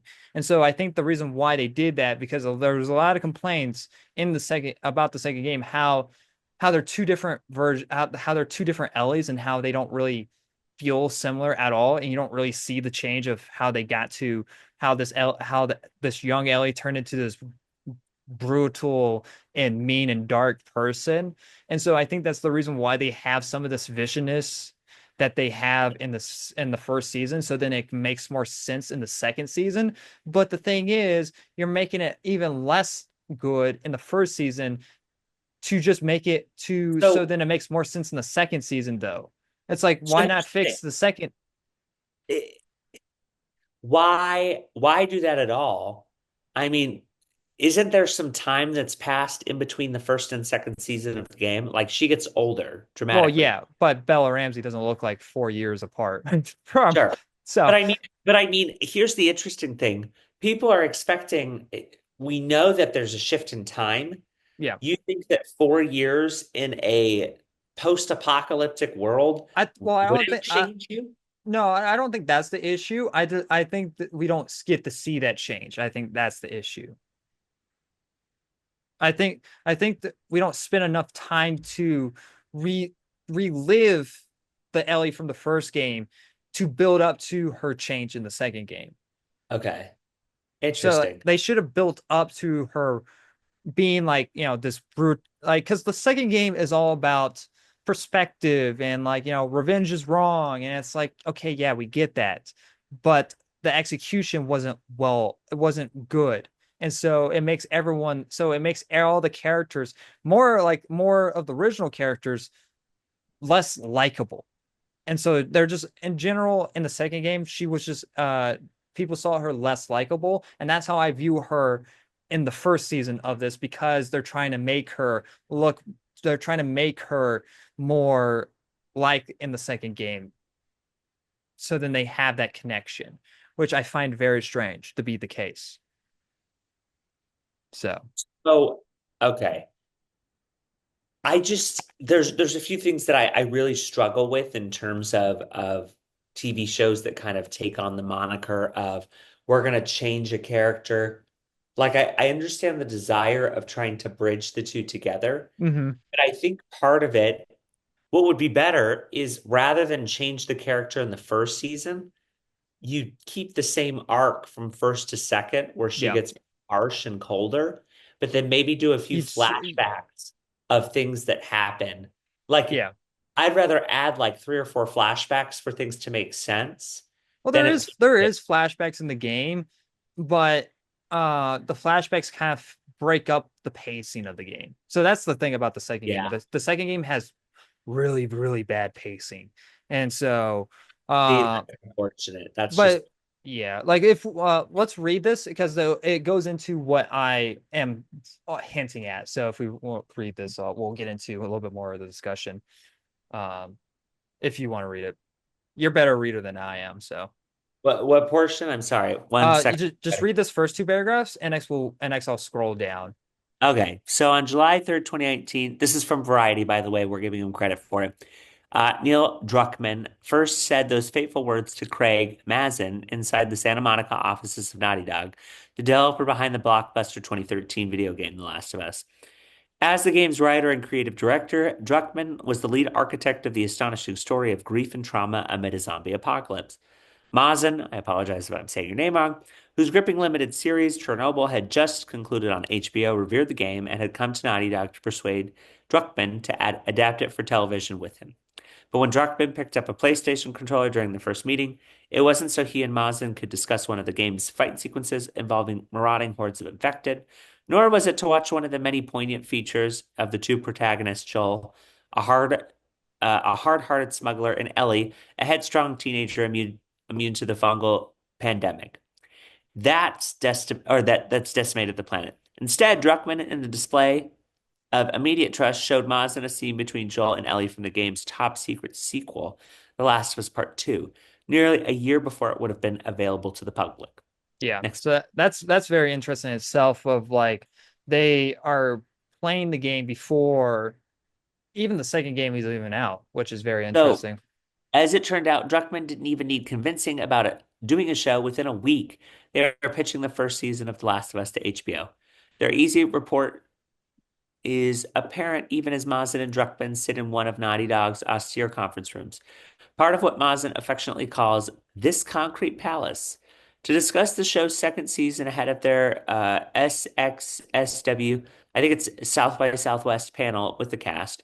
Season 2 premieres April 13th. Mazen brags that he got to play part 2 himself as they wrote season 1. It was awesome. One of countless examples of the bond that they cultivated in those early months. So basically, what I'm reading is Guy didn't even want to talk about it. He just went straight to showing him what was going to happen in season 2, Hmm. which automatically caught the eyes of him. And within a week, which is pretty fast for a show, they're over Yeah, there storyboarding and saying, hey, this is what we want to make. Now, mind you, it would have been easy. You would have to fill in like the script filler words because obviously most of the game stuff is gameplay with like yeah. cutscenes between. That's the kind of the problem with adapting a game. You have to fill that gameplay stuff with something in a show. But in the show they filled a lot of the gameplay stuff with dialogue, and so there's a lot of parts in the show that just felt boring and overdone of dialogue and just very dialogue heavy and skipping a lot of fun things that they could have had of also doing like. for example, there's a section that involves early on in the game where you as Joel and Ellie and a character named Tess, where you go into a building at the night after escaping this military group, and you have to hide from affected. You can have your dialogue and also have a fun sequence too. And so you're not just you're not just moving the story along, you're also giving a fun experience in intense situations. So if you're just a like for example, let's say if we're making a movie and it's just me and you walking and talking, what does and that's the majority of the movie. And it's like what okay, after a while that gets boring. And it's like you want to break that up. You can still have the conversation, but you need to break up the scene and the pacing a tiny bit with it. So um but Well, so and here's the thing, I don't have any more comments specifically on this one, but for the next two topics, can I kind of lead from this into those two, and I'll explain why they kind of combine together? Or uh yeah, we can. I Let's want make to it explain. I have a method to my madness, if that makes sense. yeah, I mean uh who's both she and her. Oh, this is talking about Bella Ramsey's pronouns. Okay, we're moving away from that. Yeah, no, because this article breaks itself apart in the topics that I did, and I did that on purpose, by the way. So I'm going to stop sharing. Which is why I said there's a method to my madness. So So we're going to talk about. So let us know your guys' thoughts on. Well, actually, I want to mention the whole point of that tie of the whole. do it. Uh, I think it'll make sense, and then I'll explain where my yeah. method comes So in. before we move into, I guess, the next topic, I want to talk about the overall point of that article is that they're planning on telling, which that's why I was wanting to share in the first place, but are planning on telling the story very differently, but it still has the same air. Let me actually just pull up the quote then real quick, actually, because it he does talk about it. Um, Wait, not the quote that he was demonstrating. He showed him, because I think that's kind of a boss move to be like, hey, we're just going to show you top secret gameplay, well, and yeah, that's kind of funny. But uh, it's not even funny. That's just cool. I yeah. mean, that's a baller move. But So I want to talk do about it. how it's going to be different. But so the story isn't going to so season two and season three essentially because the game's going to be breaking up into two different seasons. Um, it's going to be different, but it's going to still have the same DNA. That's the word that he uses. It's going to still have the same DNA as the game. So meaning they are going to go and change things like how they change things in the first season. Like for example, Bill and I forget why am I blanking his partner's name. Bill and Frank's story. Like how Bill in the game, Bill's still alive, but Frank is no longer trying to be very vague, but he's no longer part of the story at that point. But in the show, they changed how their interactions are. And and which that episode I felt very pointless. I like the episode by itself, but it doesn't really add to anything to the overall story. But so there's going to be changes like that coming to season two. So meaning I still think what's going to happen is going to happen. Like the big controversy, trying to stay vague, controversy is going to happen, but the way that they approach it might happen differently, which I hope that's the case then. And I hope that's what they do. And so that's kind of like the overarching of that whole entire article. What do you Well, and this kind of leads into my. Can I mention the other two topics so I can string them together? yeah, so we'll keep it us all in one. We'll just keep it all in one Okay. video. Well, we're basically going to talk about the second official trailer, Yeah. which I don't know anything like I said about the franchise, and I actually was very hyped by the trailer. I thought it looked really good. And my favorite thing was that there's a huge spoiler that we're not going to talk about, and nobody mentions it in the It, trailer. wait, in the trailer? No, There's a no, no, no, spoiler? no. No, no, no, no, no. There's a huge spoiler in the upcoming Oh, season. And the community they keep it itself, vague and yeah. yeah, I love it. Oh, respect to the Last of Us people and the people that. Well, actually, well, I've read some comments and they make some nods to it actually. Okay, well, don't read the comments if you haven't played the But video game. but in the trailer explain they don't say out why this is happening. But Yes, for yeah. sure. But we'll see it. Yeah. All I'm saying is one character is about to be very hated. Um, just kidding. Okay. Well, So I know, by the way, about this trailer, I really like this trailer. This is actually a really good trailer. And I believe it's actually the most HBO watched trailer. it probably is. It has Um, 25 million views in 2 weeks. yeah. And the scene where like all the infected are running at the wall. Sweet. Yeah. And which is weird as also is that I think there was a mention in that article is that there's going to be more infected, which great because I hated how there was not enough infected in the first season. But I also saw something where they're going to bring back spores, which I find very odd because the reason why they didn't have spores in the first season because it wouldn't work because it just wouldn't work with in the real world. We would be all screwed if there were spores. But Well, now they're bringing it back. I think they're immune, aren't they, to the fungi or the No, fungi? just Ellie. Ellie's the only one that's immune. Oh, And I so, I didn't play the game or well, watch the season. So, how dare you? well, Um, everybody, I was too busy well, watching. now what you need to do is watch the first season, and next, when season two is done, you can do that for your review. Oh, Ah, yeah, see, you're not gonna Eh, watch it now. Uh, I'll consider it. I well, would. I've heard good things about it, but no, so the trailer was great. yeah, The cinematography was great. The the infected looked great. It reminded me of World War Z at some point. It's gonna be honest. yeah. Well, at least that with that initial shot of like all the infected running up to Jackson, Yes. like, Oh, oh, so good. I hope that's not just I hope that's not the only scene of infected in the whole entire show, the whole Yeah, entire season. If it is, I'm gonna be so upset. Like, gosh, because they showed it in the trailer. yeah. It's just Yeah. like that's like here's all the affected, and next what will happen? They cut away and they're all dead afterwards. Like they show the fight, they don't even show the fight, and it's like what the at that. Yeah. I swear to God, I will come and strangle you, Neil. Don't Like strangle Neil, because that also leads to the next topic, and I'll explain how all of these connect.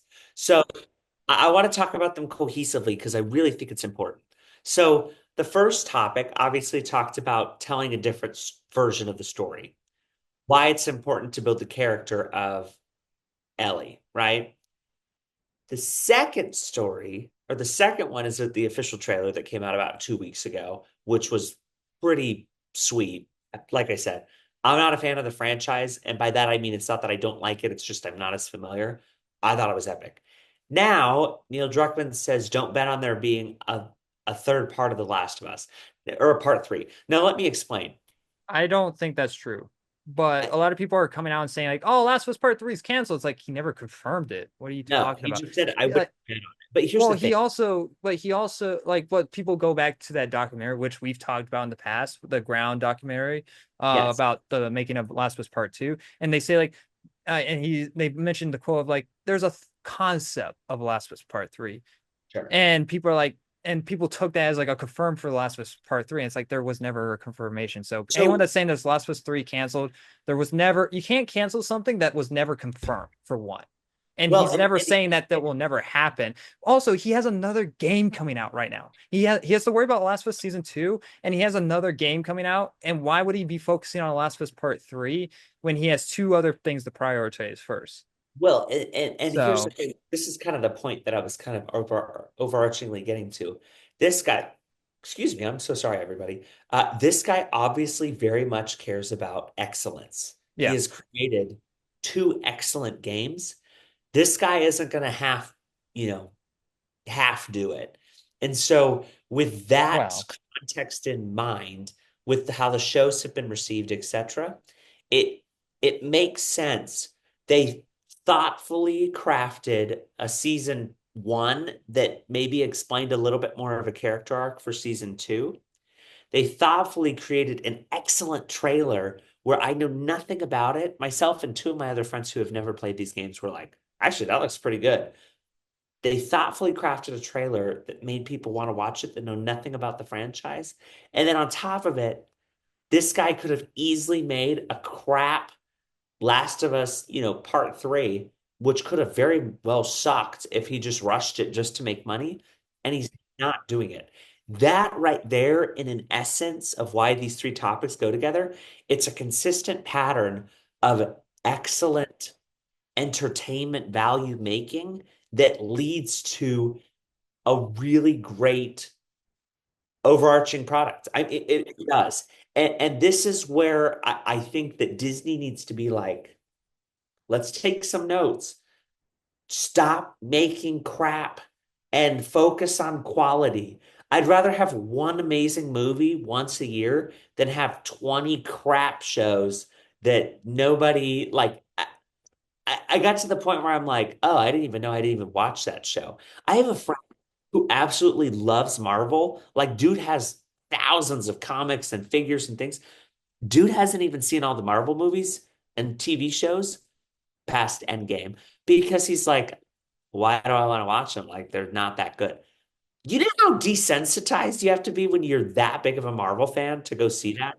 Well, and like I said before, the man is prioritizing things of in the moment and not worrying about the future.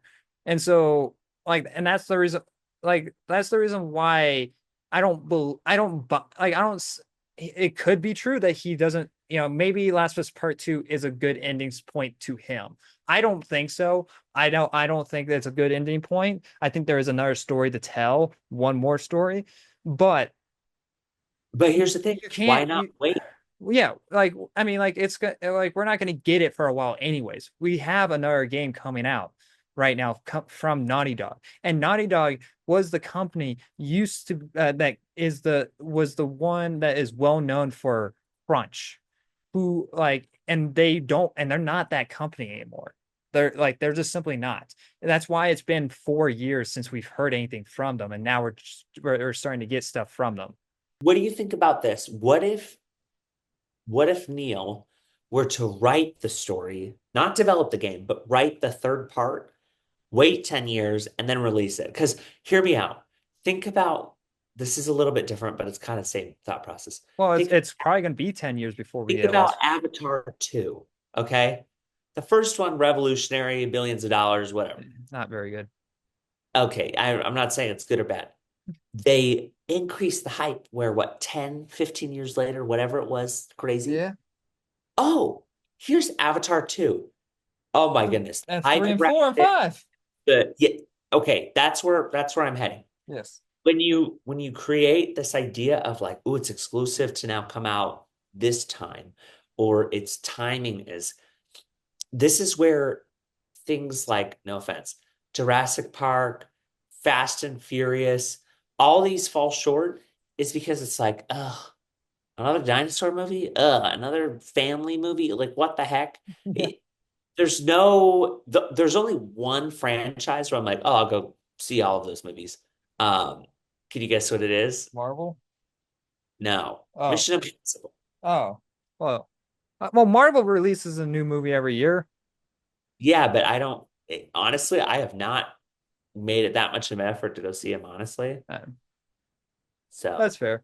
Mission Impossible. It's either like it's every 2 to 3 years we get a Mission Impossible movie.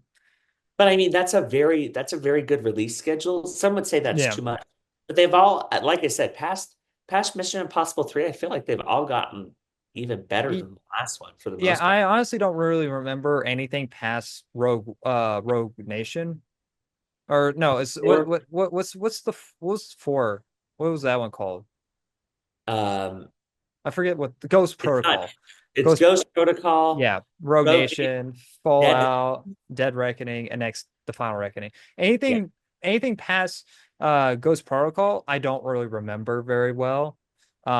And that I doesn't like. mean they're bad. Well, besides Mission Impossible 2. But the like Mission Impossible 3, I remember liking. I actually don't remember much from Mission Impossible 1. I actually just bought it recently on 4K. But Wait, So the people first one. buy physical media still? Oh, ha ha ha, funny, ha ha, funny. But so yeah, I don't like. I think eventually we'll get a Last of Us Part 3, especially if Sony comes down on them like, hey, you're gonna make a third game. Because it's still a Sony company. You Like you don't. You Sony will don't. be Sony like, will not be able to resist. It'll be yeah, money, money, if you money. hand Neil Druckmann a lot of money, he'll be like, all right, yeah, we'll do it. But it doesn't mean he will doesn't mean he'll do it lazily. Well, So no, I don't think he's gonna be. He's not. That's not his thing. So no, you might not like his story directions. That's just all opinions. But when he puts out a game, it looks damn good. And so I agree.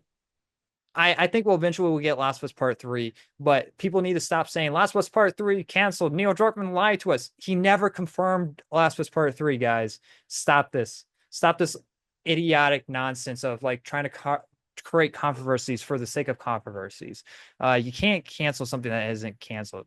It's like there was something similar. I can't remember what it was, but people got upset about it being like I don't know. It's the same argument of like, hey, why would you not release something and just throw it on the shelf because you say it's bad. And it's like, well, why would they want to release something bad? You would. It's the same argument.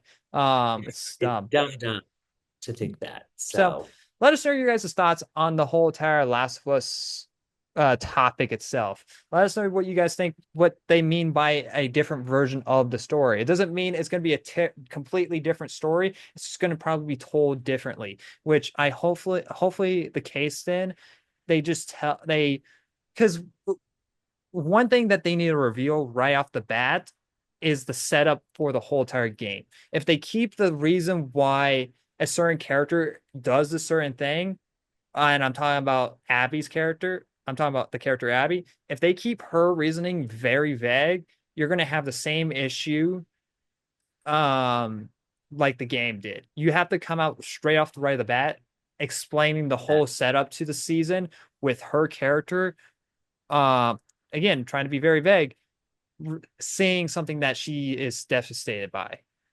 Yep. So like you have to It's have gonna be good. yeah, I hope they pull off the story well because I always thought Last of Us season 2 Last of Us 2 would always be better told um as a show or a movie. And so there's that. And next, of course, you got let us know your guys' thoughts of the trailer. Does the trailer make you more excited for the show? And next, of course, the thoughts of don't bet on a Last of Us Part 3. Do you think we will never get a Last of Us Part 3, or is this not at the moment? Or better yet, will we get four, five, six? Do you think it's going to turn into a crazy franchise? Uh, Even greater. or you think we'll get Last of Us Part 1 remastered? They just remastered the On a remake. DVD? I'm just Yeah. kidding. And next we get Last of Us Part 2 remake.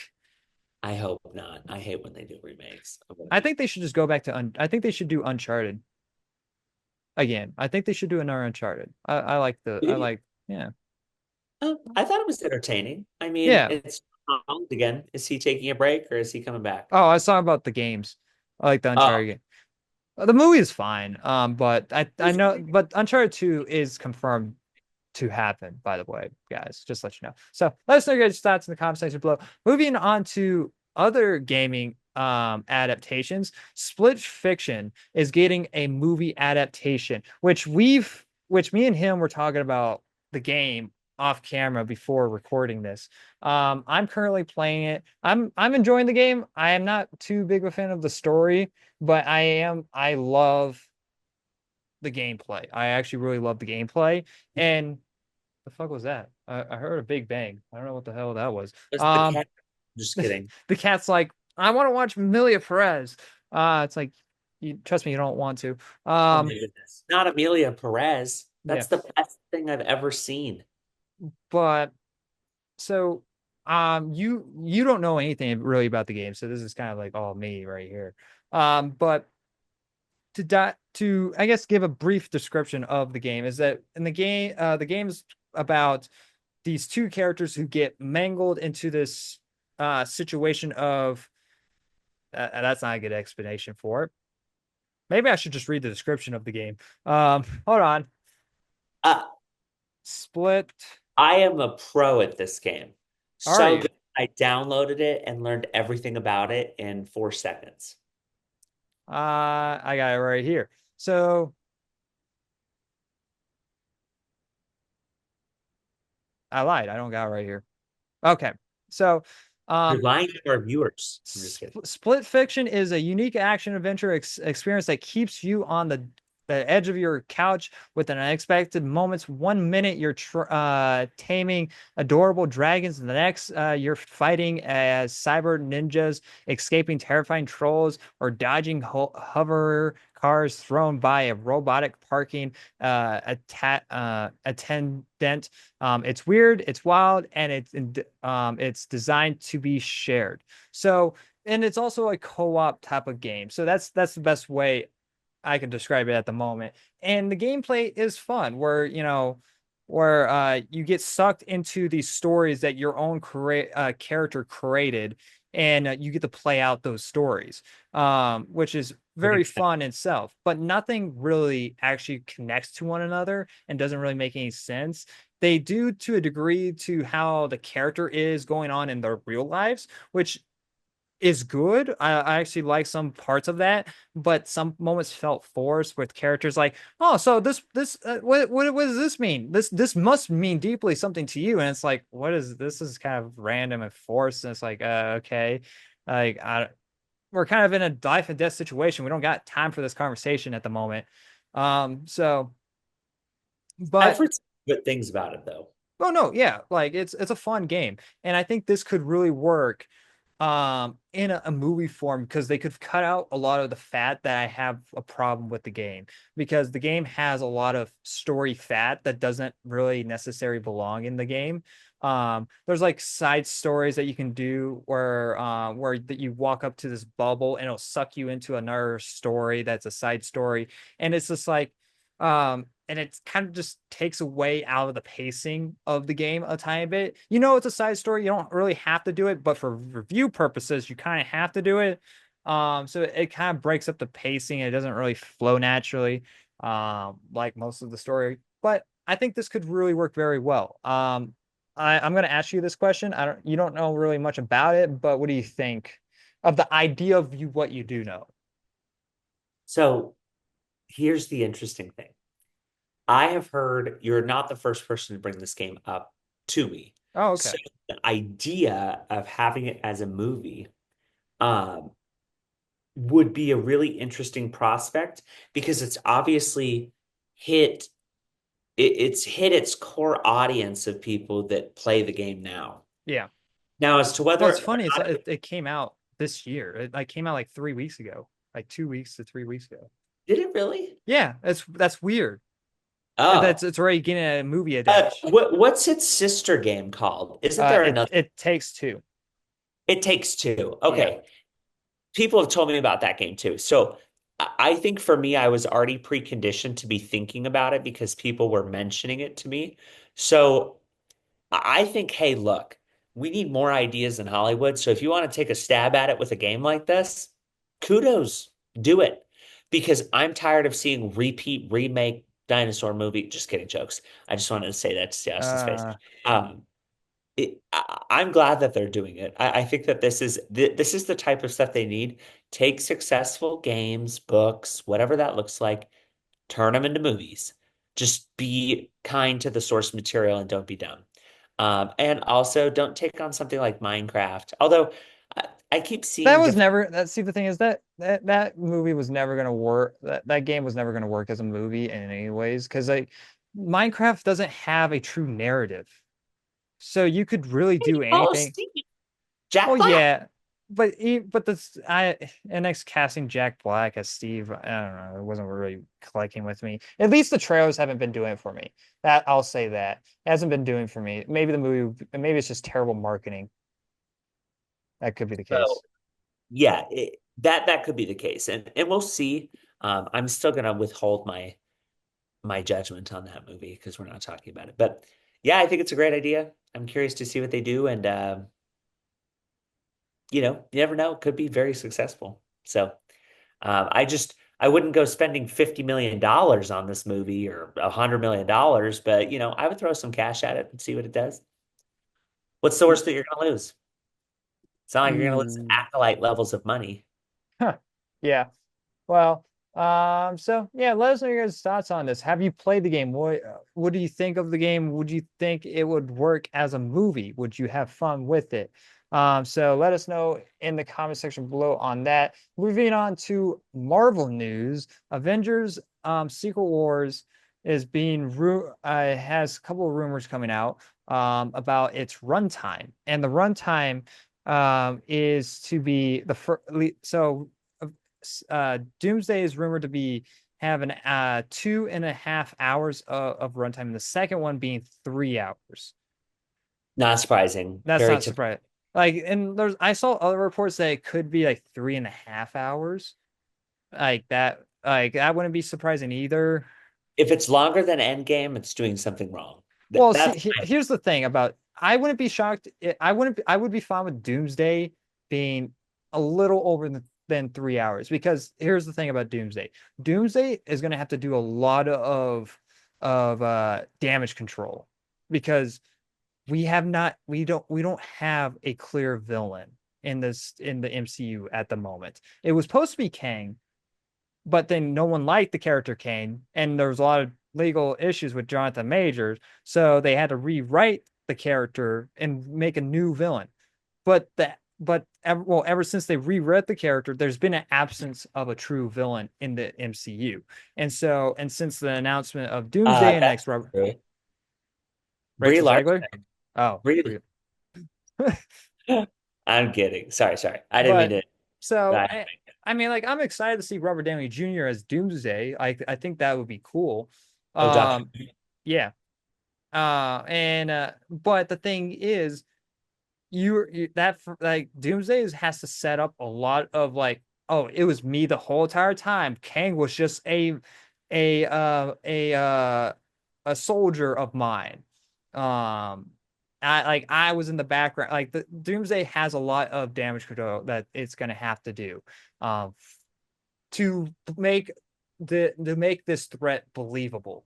Like and Robert Downey Jr.'s Doomsday, Doctor Doom should come in and kill off one of our main Avengers right off the bat to just show his Like level who? of threat.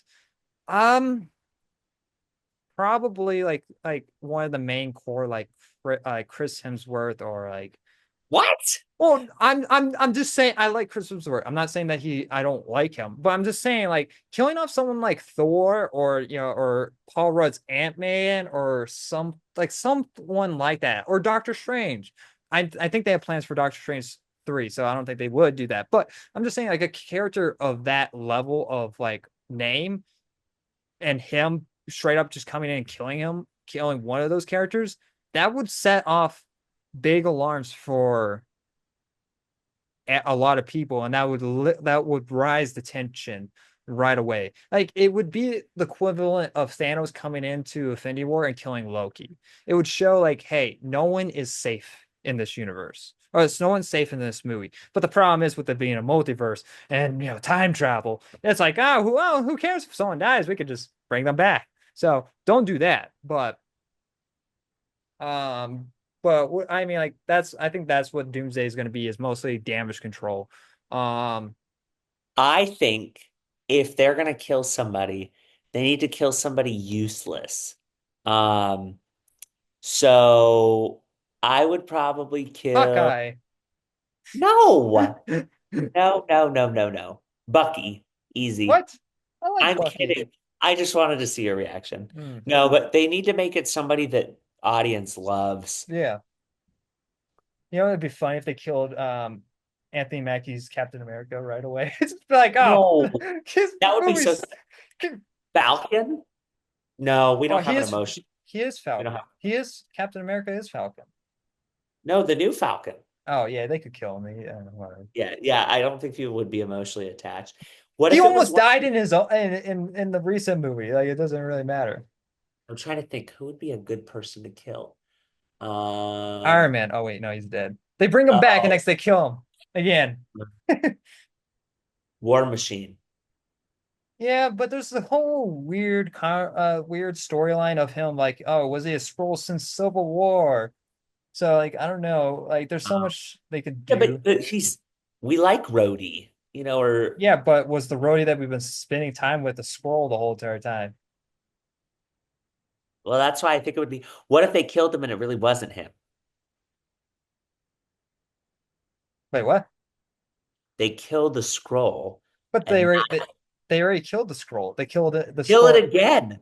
Bring it again. It's the multiverse. You can kill it again.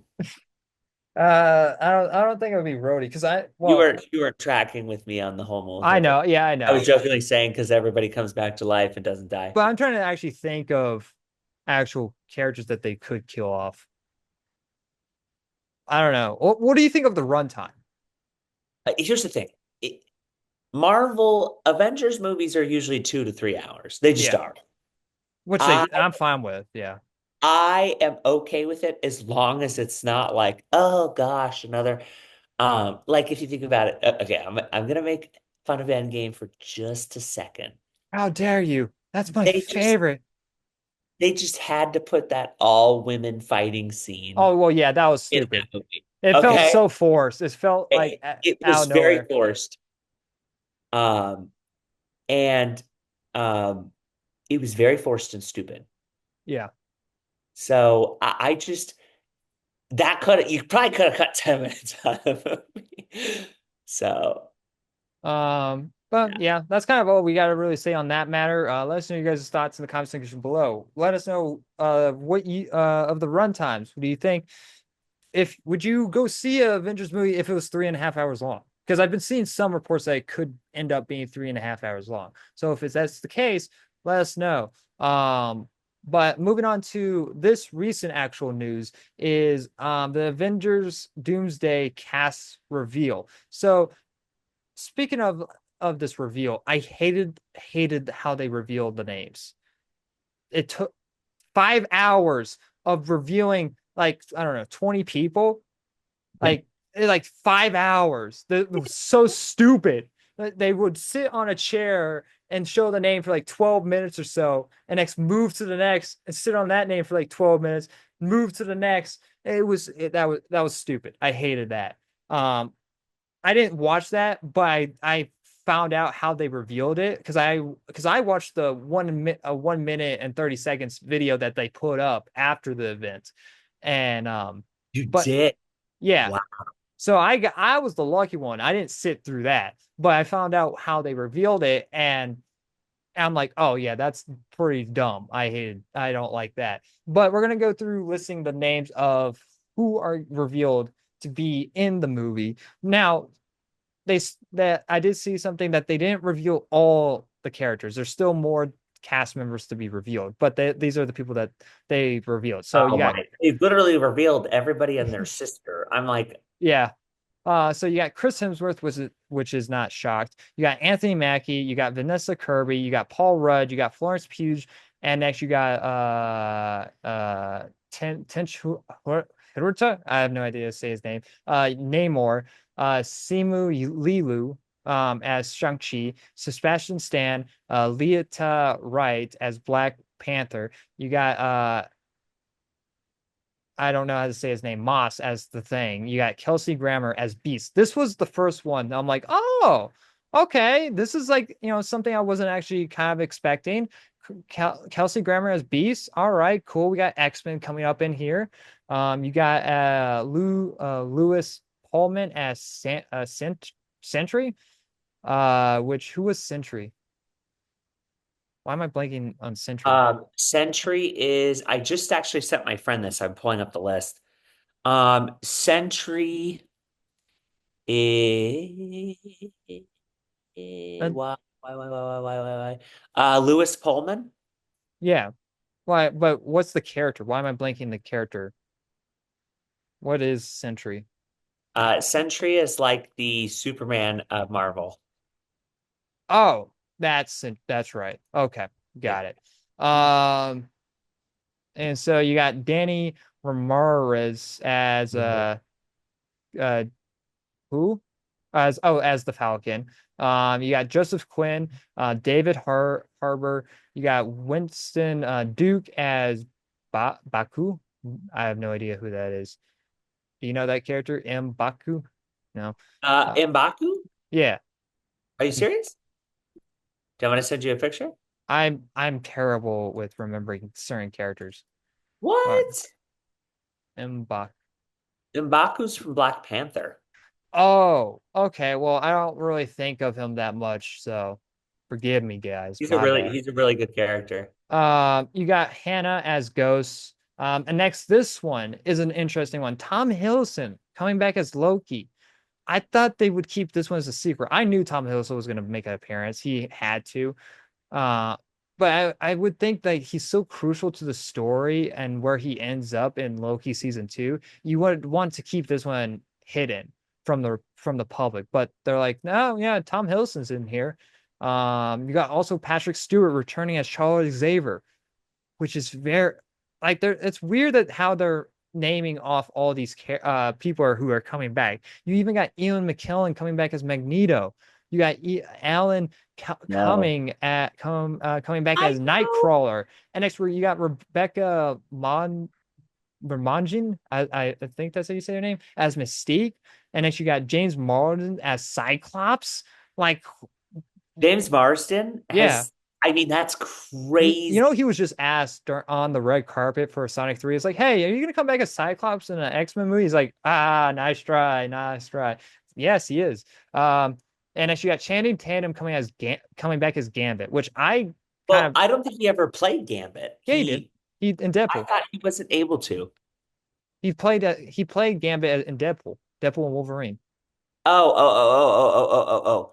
Sorry, I meant originally years ago when Well, he was yeah, no, supposed to play. he was posted, but Sorry. he's coming Okay, back as Gambit in gotcha.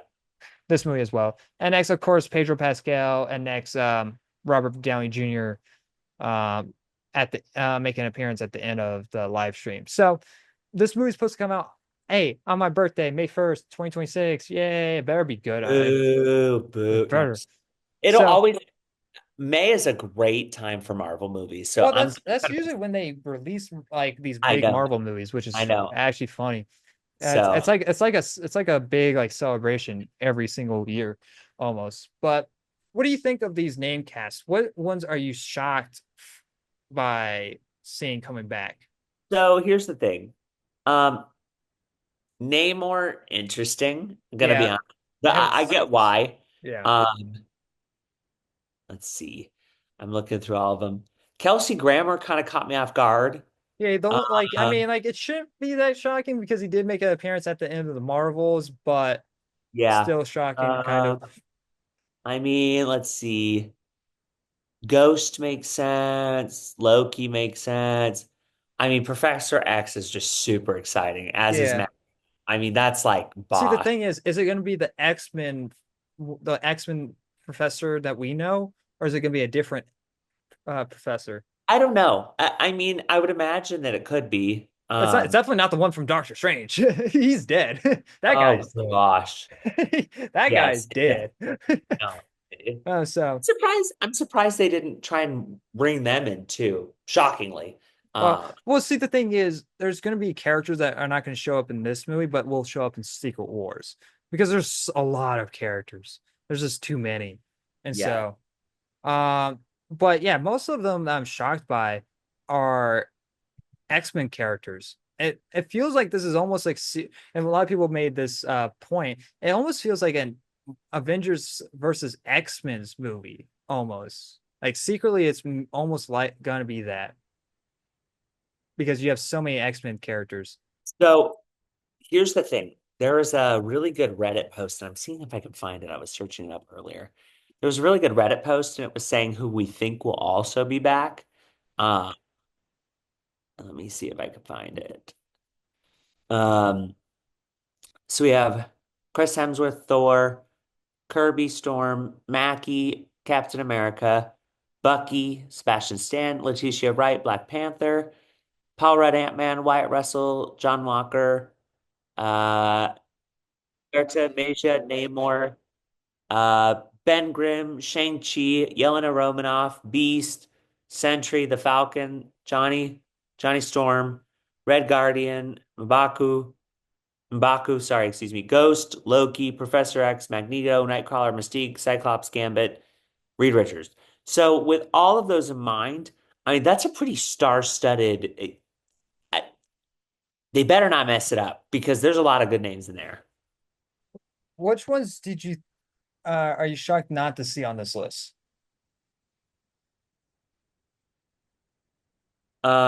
Uh, Who do you think that they should have mentioned? No, he's deeply frozen in his thoughts. That's that's very concerning. That's a creepy. Oh, there he's back. Okay. hey, sorry, everybody. Scarlet Witch.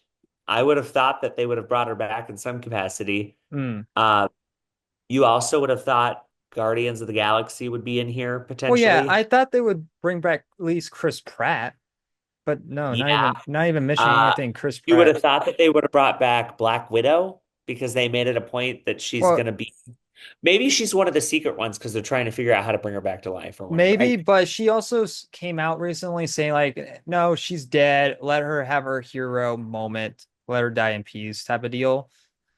But it's like, but I don't know if Scarlet would want to come back after the whole Black Widow situation that she had, like the lawsuit. Probably not. I don't Like foresee I that. that's like almost like the Christopher Nolan situation with Warner Bros. Where it's like that was like the Yeah. end of it.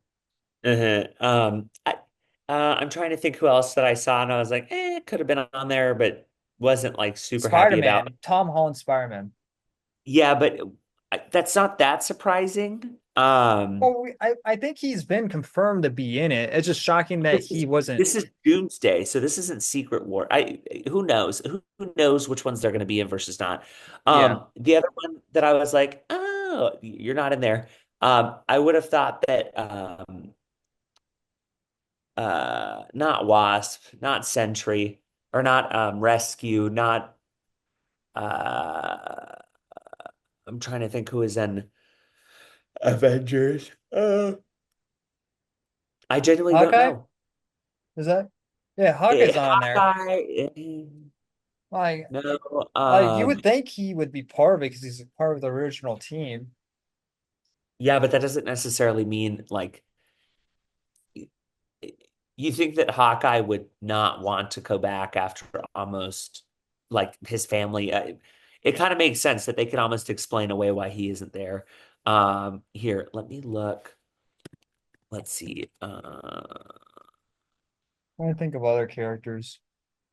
Nick Fury, Yeah, that one could be fine. Let's see. Owen Uh, Wilson. Wow. Let me yeah. fight you, Doctor Doom. Agatha. Uh, eh, I mean, you could plop her in there just because she's had a bunch of crap going on. She-Hulk or Hulk. ew, keep that away. Wait, oh yeah, that's Okay. right. Hulk's not mentioned on this. That that I over missed that one. Interesting. That's a Yeah, that's an interesting point. Hulk's not part of this. Now he could show up in the next one. We don't like that's Wolverine could be. I mean, if you're bringing back Cyclops and Professor X and yeah, Magneto, And Jean Grey as well. Like the original actors for Jean Grey could pop up. yeah. I mean, here's the thing: you could bring up 100 here, or maybe not 100, but like you could bring up quite a few. Owen Wilson's character I already from. made that joke. You Did you you really? you were probably frozen in when I was making that joke. Oh! I'm so sorry. I did not mean to. Let's You're see. my thunder. Ah. Oh, I'm sorry. Well, actually, it would be Lightning Thor. I'm Oh. just kidding. Um, yeah, I think the Guardians of the Galaxy, Silver Surfer. It's either a he or she, I forget. Is supposed to be the villain in the Fantastic Four, but Silver Surfer was never properly set up in the MCU, so I don't know. Here, let's see. What other ones can we miss? I don't know. There's a few where I'm like, The Mandalorian. Yeah, Kathleen Kennedy. Just Yeah. kidding. Like, Um, I'm trying to see. I don't think there's anybody else that I was like, yeah, they should have been in there. Um, let's see. Yeah, Wanda. Deadpool. Eh, I don't like Deadpool that much. I'm gonna be honest, I'm just not a big fan. Agatha all along. Let's see. Um, Captain Carter. Chris Evans. no, I think that's really it, honestly.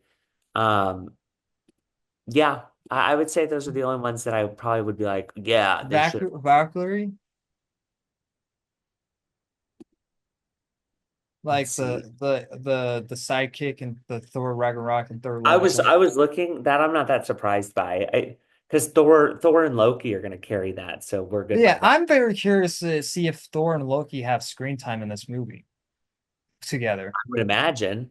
Like that, like to have that brotherly like reconnection moment would be really heartfelt. Probably be the best part of the whole entire movie. Especially to have Loki be like, "Hey, I'm not that Loki, but I am Loki," type of deal. I don't know. I'm curious to see how they would handle that situation. So there's that. I don't know. Is there really much else to go on? No, I'm excited.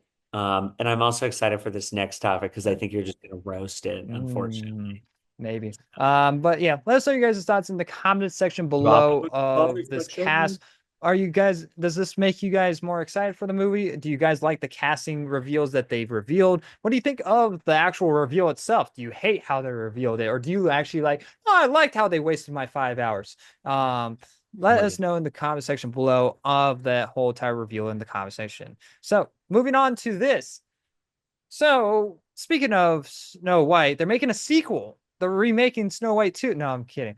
Um, Oh my goodness. off Bro's off already of making jokes. off of a 90 million dollars box office of that film. Um, no, so we all know we're getting a Leo and Stitch remake coming up in May, and we finally got an official trailer. I'm not a big fan of this trailer. I don't hate it. But again, I'm also not a big fan of remakes. So this movie already has an uphill going for me. Yeah. Um, it- did you although like the it trailer? looks I thought it looked pretty good. Here's the thing.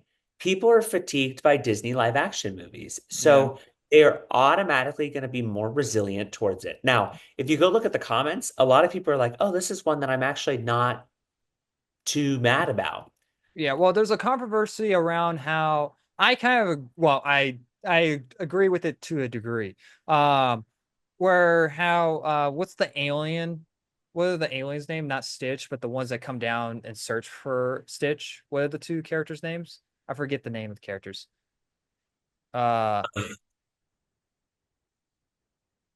So which one? The the two aliens that come down to find Stitch. The tall green, big head green one, and next to the big baldy guy. you mean the aliens Jumba Junka? I don't know. I don't know the characters' names. I forget. Well, the green, like the ones that come down looking for Stitch and they disguise themselves as humans. Oh, Pleakley Yes, I and think. Jumbo or Yes. Jumba. So in this one, they don't put clothes on. They use a hologram to disguise themselves as humans, and people are upset about it. I'm kind of agreed to a point, because people go a little bit too far with this one. Um, because I don't like the look of how they do it because it reminds me too much of the Flash CW hologram of like, did you watch the Flash by any chance? Yeah, like the Yeah. the TV show? Yeah, Yeah. the first few seasons were great. Like As in it went season along, I was like, yeah. Well, in season 3, you had one of the characters be able to hologram and like look like a different character. yes. Like that's what I got from how they disguise themselves as humans in the trailer. I'm like, oh no, I don't no, that doesn't look very good. It's almost Mission Impossible, but this digital Mission Impossible without the actual mask. And so it didn't look good. But people then go way too far and saying like, oh, the reason why this character isn't wearing a wig in this version of the movies because Disney is now going conservative and they're scared of drag queens. And I'm like, what? Where do you get drag queens from? Like the original one does a like the way that they disguise themselves in the original one has nothing to do with drag queens anyways. It's just that the alien thought that this was normal, and so they decide to get English disguise themselves as a woman because they thought that was natural. Nothing, it has nothing to do with drag queens. Like it doesn't that doesn't make any sense to me. No, that was a joke in the original film. Well, Oh, yeah, it's uh, not it's like we didn't think that Robert Williams was trans because he was disguising himself as a grandma. Like although that is one of the funniest films that I've ever. I yeah, love. it's like not people are like because now Trump is in office and Disney is trying to course correct and because Disney is losing money because they messed up. Everyone's now thinking, at least the other side is now thinking like, oh, Disney's now conservative. Disney doesn't actually care your about your political beliefs. They care Yeah, about who makes which side makes them the most money. And if them being more faithful makes them the more money, then they're gonna do that. yeah, And so, but I don't like the decision because it just reminds me of CW Flash quality to me. That's the only reason why I don't like it. Um, and honestly, I'm gonna get a lot of hate for this. I'm already not getting a lot of hate as it is. Um, Speaking of CW, I think that mm, I think Leo, the kid for Leo's the actor for Leo gives me CW vibes of acting, more like Disney Channel vibes of acting. Um yeah, let me know in the comment section below how much you hate me now. So my goodness. just I it might be the trailer. I don't know, but I don't people it's like, "Oh, you can't hate on kid acting." Yes, I can, and I will. Oh my goodness, that's terrible. These poor children. The thing is, Hollywood is all about competition, and there's always a better kid actor out there. And That's not so, true. You have not seen that one kid uh, from the Hershey chocolate commercial, whatever that commercial is. He's uh, great. well, what I'm saying, there's always someone that is better than you, even if you're a kid. Um, but so like, and I think they could have gone with someone else because not nothing wrong with the kid. She just needs a little bit more experience. Um, or maybe it's just the trailer, or maybe it's the script. Who knows? Or maybe it's the directing. It could be multiple different things until I see the movie. I'm not giving the movie a C plus right away. Maybe I will. But I'm not giving the movie a C plus right away. But um, this trailer doesn't make me buy into her acting very much. It's her acting. Like if you go look at one of the scenes where they're reciting one of the original lines about family or something, I forget the whole quote, where Stitch hits the sister in the face with the fridge. You Oh know yeah, that yeah, scene. So yeah. and then she cuts to Lilo, and she goes like, and I'm like, and I react back because it gives me because the acting from the delivery, her acting delivery wasn't very good. That's just an example to one of the other things. And next, there's line deliveries that she gives. It just feels very wooden. Just hate me in the comics, guys. I'm just Oh saying. my gosh. But I'm just saying. I'm not trashing on her acting. I'm just saying I've seen a lot better of actors, kid actors. Um, and that's being fair. That is just straight up being fair. So, Yeah. um, and Stitch, he oddly looks, his hair looks off to me in this trailer comparable to the poster. I think he looks great in the poster, but there's moments in the trailer where I'm like, his hair looks off and his face is not. I don't know. Like I'm looking at a screenshot right now, and I'm like, I'm not liking the side profile of Stitch. He doesn't. He looks like he has too much of a human form head in this movie. While in the original one, it's a little bit more bulky and a little bit more out, and this one it's like too squish. It's like the How to Train Your Dragon for Toothless. It's too squish. His head is too squish for some reason and too flat. Um, so I don't know. It could be really good. But again, I'm not a big fan of these remakes. And I can come out and be walking out like, yeah, it was okay. It captures some moments from the original. Um, but you know, eh, it's better than Snow White. But again, that's not saying much. Eh. So, but yeah. And so you guys can't get upset about me for like, oh, how dare you just not like the the Stitch look, and how dare you talk about bad kid acting. This next topic, oh, you really, if you're yeah, we'll get to you guys in this next topic. But what do you think about the trailer and the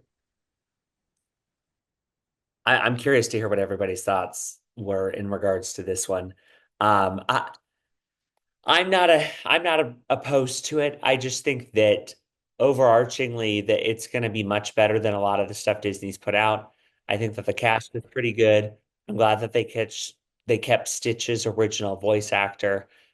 There's a lot of things that I think they did really well and have learned their lesson over time. Um, yeah, I think that it'll be good. I don't really have a lot to add or a lot to think about in terms of this one in particular. In part because I probably won't care more, just going to be honest, about this movie until it's it's close to goes coming out. out? Yeah. So let us know your guys' thoughts in the comment section below. Now, speaking of backlash, and I find to be ridiculous backlash, and some people will find my backlash ridiculous with the Leo and Stitch. Shrek 5 had a trailer, which this was last month, I believe. This is one of the things that we forgot to talk about, or it might It came out, yeah, roughly a month ago. or I forget when we uploaded ours and recorded ours. It might happen. It might have happened the day after when we recorded ours. So Shrek 5 released this little teaser showing off Shrek and a couple, and it's showing that Zendaya is going to be playing Shrek's daughter in this film, which I think that's pretty cool. All right, awesome. And next, people are getting upset how Shrek looks very different from the original. It's been like 10 years since the original one, guys. And they're like, he doesn't look like Shrek from the original. It's like he also ages. What I am I a fan of the animation choice that they went with? No, I'm not a fan with I because I was really excited to see what they would do with the new animation that DreamWorks has been doing lately with like the Wild Robot, Puss in Boots. I was very curious to see what they would do with that animation with Shrek, Yes. but they didn't do that animation. Like I agree that the animation quality isn't that good, but people are getting upset that Shrek looks older.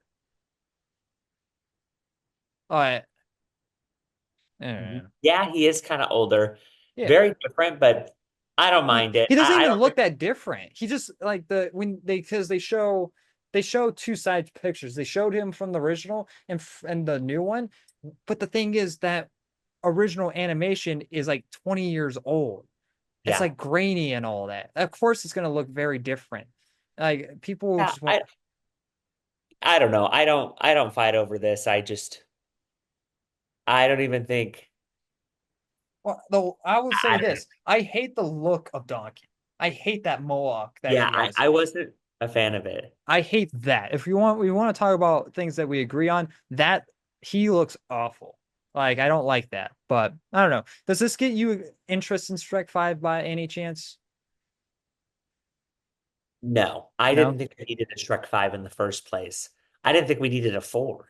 Mm. I Yeah, also don't 4 think wasn't we very needed good, yeah. 3. I thought 1 and 2 were perfect. Yeah. Like with Terminator 1 and 2. Perfect. And Yeah, next they keep making more and it's like why? Alien. Well, actually, no. I leave Alien alone because I actually enjoyed Alien Romulus and Ex Prometheus. So, but yeah. yeah, let us know your guys' thoughts. Hate me for Oh, the down in the backlash that I gave you. I know you guys are going to give me backlash for Leo and Stitch, so it's only rightly so. But yeah, I think you guys are. I think if you're complaining about how Shrek looks, I think you're being ridiculous. And you just don't know how to critique something. Um, sorry. But yeah, let us know in the comment section below. Moving on to our final topic. I feel like this episode is going to be 3 hours long. I'm afraid to look at the timestamp. Um, but so this is something from a previous month is that the new Martin Scorsese film has revealed their cast members Dwayne Johnson, Leonardo DiCaprio, and Emily Blunt. And this is has to do is going to be like about I think it takes place on Hawaii. It's like Samoan or something. I forget what the film is about. But I wanted to talk about Dwayne Johnson being in a Scorsese film. I'm sorry. I'm not a big fan. I like Dwayne Johnson, but this is his first like serious acting role in a while. So this is going to be very interesting. And I'm very curious to hear your thoughts. So here's the thing. So I think that crazy interesting cast. I like Emily Blunt a lot. Yeah. The fact that it's a crime drama, I think means that Dwayne Johnson can play a The good role. villain. Yeah, that. It seems like he's probably playing the villain if it's a Yeah, crime drama. that would be my guess. And then The Departed's a great movie, so it Yeah. sounds great. Now the real question is, will Dwayne Johnson actually for once get beaten up and probably killed in this movie? Because it's in his contract that he can't lose a fight. I don't know. Oh. Like, cause like if they bring the same levels like in all the other Scorsese films, I'm curious to see if Dwayne Johnson is safe. Because one of the things that Dwayne Johnson's problems is that he likes to show up late on set. You cannot do that for on a Scorsese film. It's like if you show up late for a Scorsese film, uh you're you're toast. You will get a spanking. Because Scorsese, he's not a man that likes to goof around. No, he's the And one who kept making quotes about Marvel movies that was making yeah, every well, so. yeah. That I thought. Well, it was. I was thinking of Tarantino, but he does make some comments too. Um, but yeah, I don't know. I'm very curious to see just from this. This is our. I'm very interested in this movie just because of Dwayne Johnson, because Really? of. Well, I like Leonardo DiCaprio and Emily Blunt, but Dwayne Johnson, he has not been in any good movies lately, and because he plays the same character over and over, and his acting has not evolved since Jumanji, and so it's just like I'm like this could be a good breaking point for him to break the trend of playing the same bulky like oh I'm the hero of this story type of deal. Like I think that this could be a really good thing for him. And I would see this movie just based off of him. If even if the if even if it didn't have Leonardo and Emily Blunt in it. Um of course Leonardo is going to be in it. Him and Scorsese are best buds. They probably Yeah, sleep in the same house together. Um, it's so funny. so I'd be interested to see. It should be a fascinating like perspective and topic. And I think that the entire thought process of having those guys on there would be really good. So while I think that it would be overarchingly like I don't know. While I think it would be overarchingly an interesting topic, it's a very cool concept, but it could also be really bad if yeah, they do it. like So if Scorsese lets Dwayne Johnson's acting as like slide, then oh oh no. But I don't know. We'll have to wait and see until Moana. After that, then we'll have to see. Gosh, I can't believe they're doing a Moana live action already. But yeah, so let us know your thoughts in the comment section below about this matter. I know it's been a month of wait to hear our thoughts on that, but we'll get eventually to talk about it. There's probably things that are happening just today that we need to talk about for the next month. But so yeah. Anyway, guys, that's all of the topics that we had today. When did we start recording this? This probably turned out to be longer than the last one. We agreed to an hour and a half, 90 minutes. And I could tell you this is not 90 minutes. I'm looking at the clock right now. We started at like what, 8? yeah, It's 11. not my fault. I'm just kidding. Uh, yeah. not to point fingers, but yeah. So let us know your guys' thoughts in the comment section below of all these topics down below. The thing is, I think we spent probably the most time on the Oscars. I think that's what probably put us overboard. We Gosh, spent a lot of time on the Oscars. that And was next fun. and next, of course, The Last of Us. That probably is the second biggest thing of the episode. But yeah, let us know your guys' thoughts of this. Any other things to mention before we go to bed finally? No, I just wanted to say thanks, everybody. It was a long episode, but if you stuck with us the whole time, let us know your thoughts, your comments. Yeah. With some good Um, shade. I from like whenever you guys watch these episodes or listen to these, I hope that you guys are doing something else in the meantime. It's just not sitting down. I appreciate if you're sitting down looking at our pretty faces and watching it, but While I'm frozen. yeah, like like but Sorry. good thing to be probably be moving around while listening to this, and so that'd probably be because like whenever I'm at work, sometimes I'm able to listen to music and listen to podcasts, and so like that's whenever I listen to stuff. So if you guys are doing that, that's good. Be active. So. But yeah, Yeah. anyway, guys, thank you much for watching. And if you guys are listening to this on Spotify and Apple Podcasts, thank you very much. Make sure to check us out on YouTube over the review show. Anyway, guys, thanks for watching. And like always, we'll see you guys next review. Bye, guys. It's